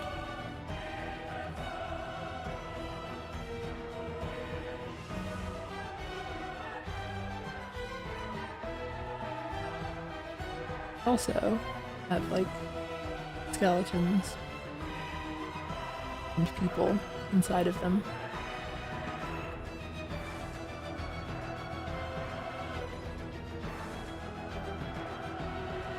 It's interesting in a way that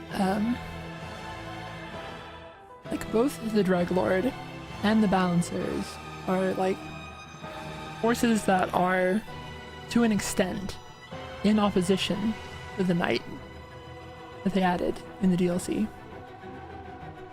but which are also dangerous enough that the Night Lord or that the Nightfarers can't just ignore them. Someone has asked, is it true that its internal name is King of Rubble? Yeah. Let me pull up my notes real quick.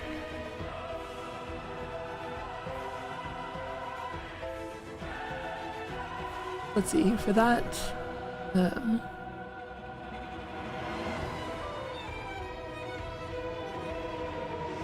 actually, I don't have them in the convenient place that I thought that I did.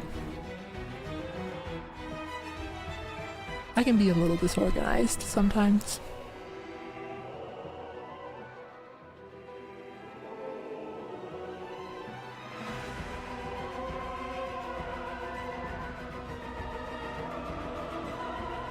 So yeah, there is Dragas, King of Rubble.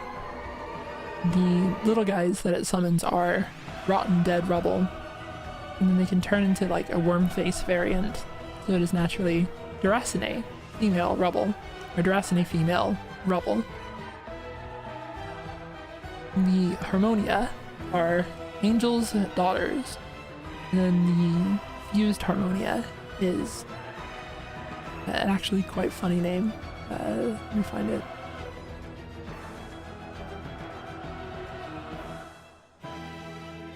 The fused Harmonia is Giant Strange Angel.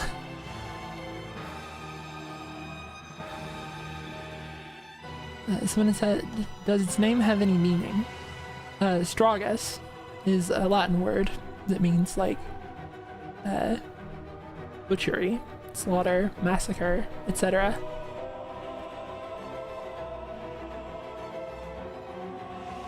There's also a funny bit that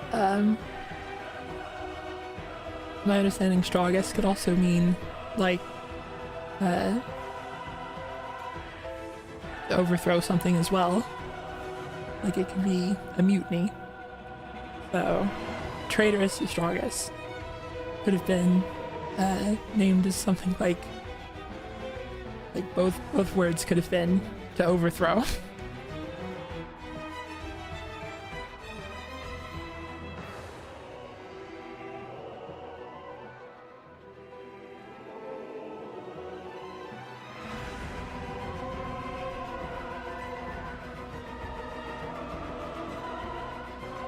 Yeah.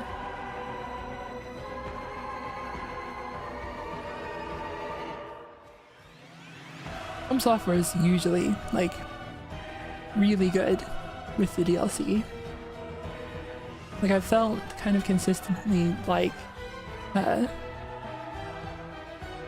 throughout the development of the game, they're kind of finding out what the game wants to be, and then when it's time to make the DLC, they like know what it is, and so they can elevate it. Like once they make the DLC, they know what they're doing, what the direction the game wants to take. They can just take it even further. Someone said, oh, he has head tracking. This is actually just, if you have a boss frozen, it'll try to follow you. Yeah, they do have a bit of tracking. I think actually, if I let it move, it will... Yeah, you can see it. Hello, buddy.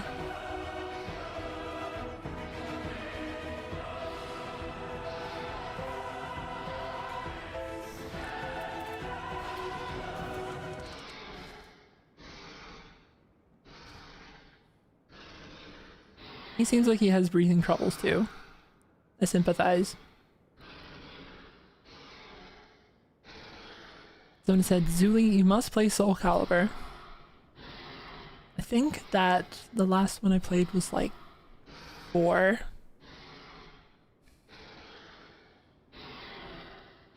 I played some Soul Calibur.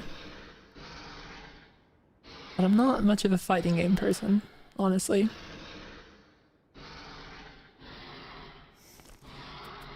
Anyway, you can bring back the music.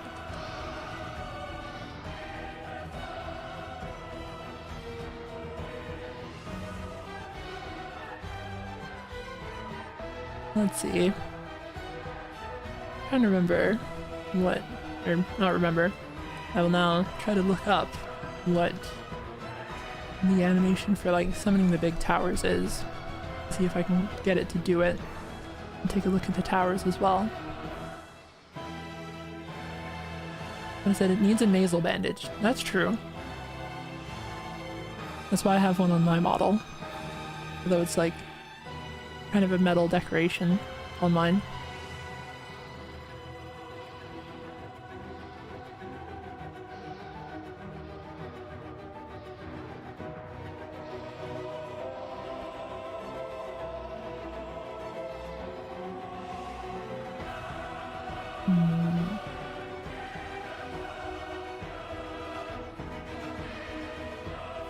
Something to look through. quite a few attack animations for this.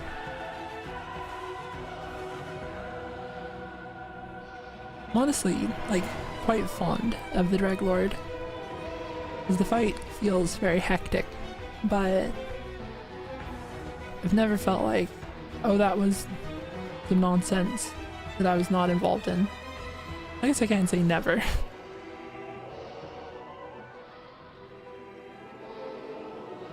It does have like hitboxes on the backswing that can be a little bit like. Let's see. But he just kind of went without summoning the tower.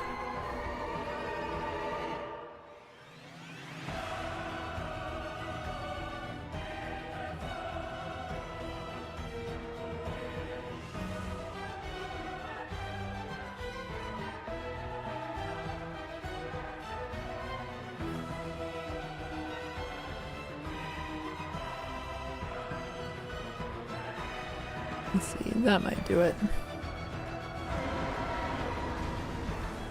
There we go.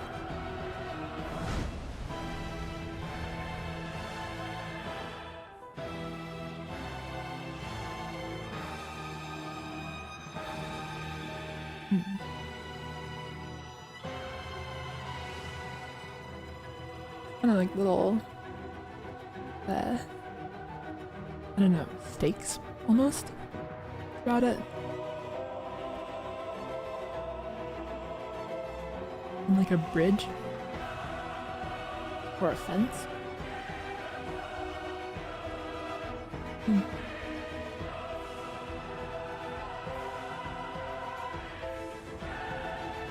I said, what happened? Oh, I can tell it to do attacks. So I'm trying to find out what animation makes it summon the really big pillars. Might be that one.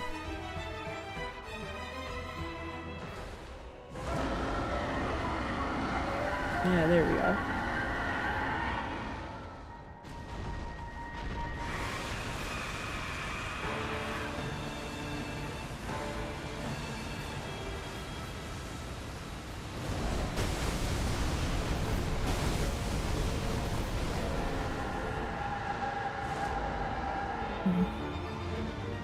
I did kind of forget that that it breaks the pillars, so. Let me see the pillars again.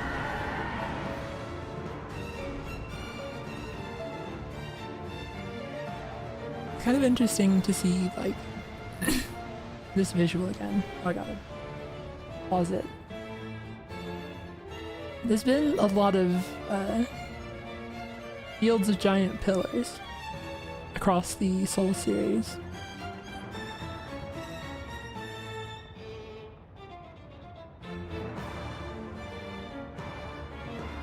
It's been very interesting, like, all of the Night Lords obviously share this big, like, sand kind of arena, but they've done a lot to try to make it feel different.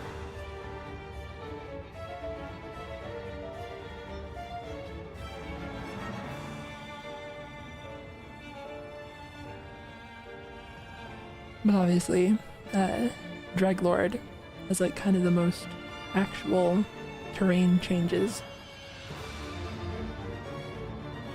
And yeah, actually, I just pointed out the skybox didn't really like change much. It's interesting.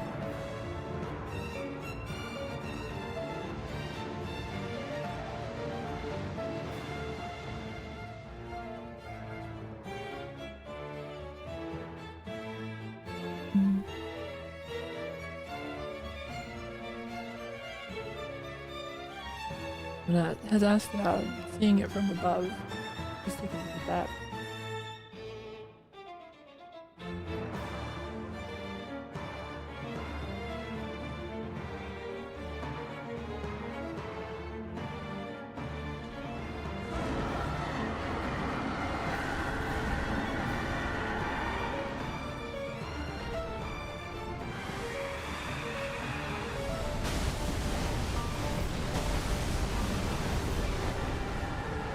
A lot of waves.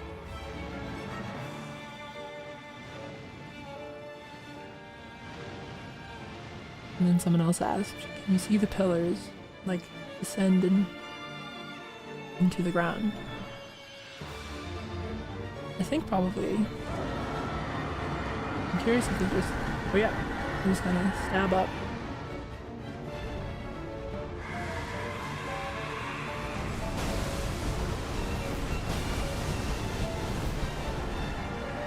And just come back down.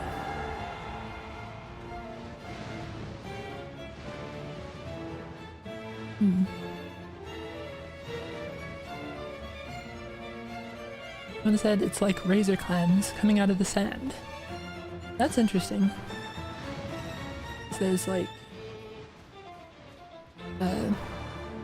there've been people that insisted like part of Callie's fight reminded them of deep sea stuff as well.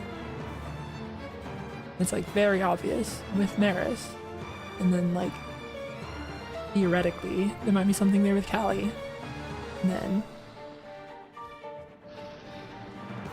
I don't necessarily put like a lot of stock in it, but it's an interesting line of inquiry.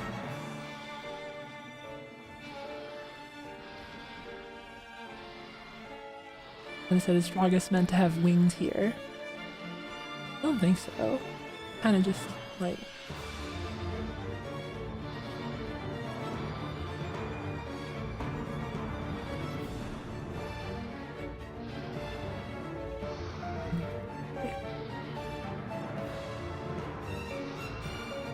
There's like a little bit of an impression of a wing there. But I don't know. It's not, not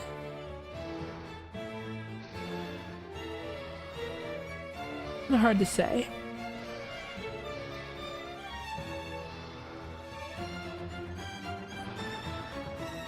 I mean, it looks kind of like bone or rock or petrified wood.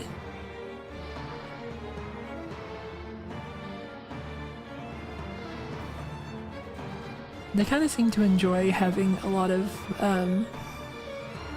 not exactly contradictory, but like making elements of the textures like difficult to tell apart. Kind of could be any number of things.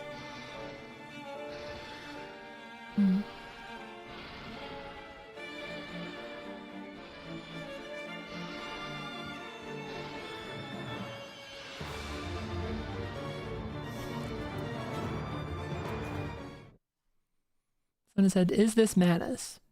It's probably like along the same trajectory as Manus.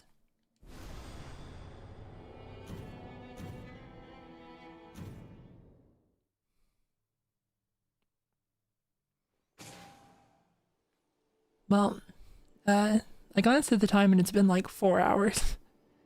It took actually like a lot longer to explore the Great Hollow than I thought it would.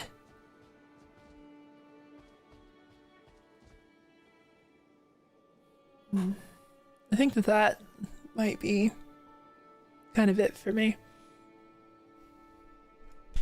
I'm glad that I had already picked kind of a chill stream topic of just like lazily going through the DLC, because I came into this like a bit tired.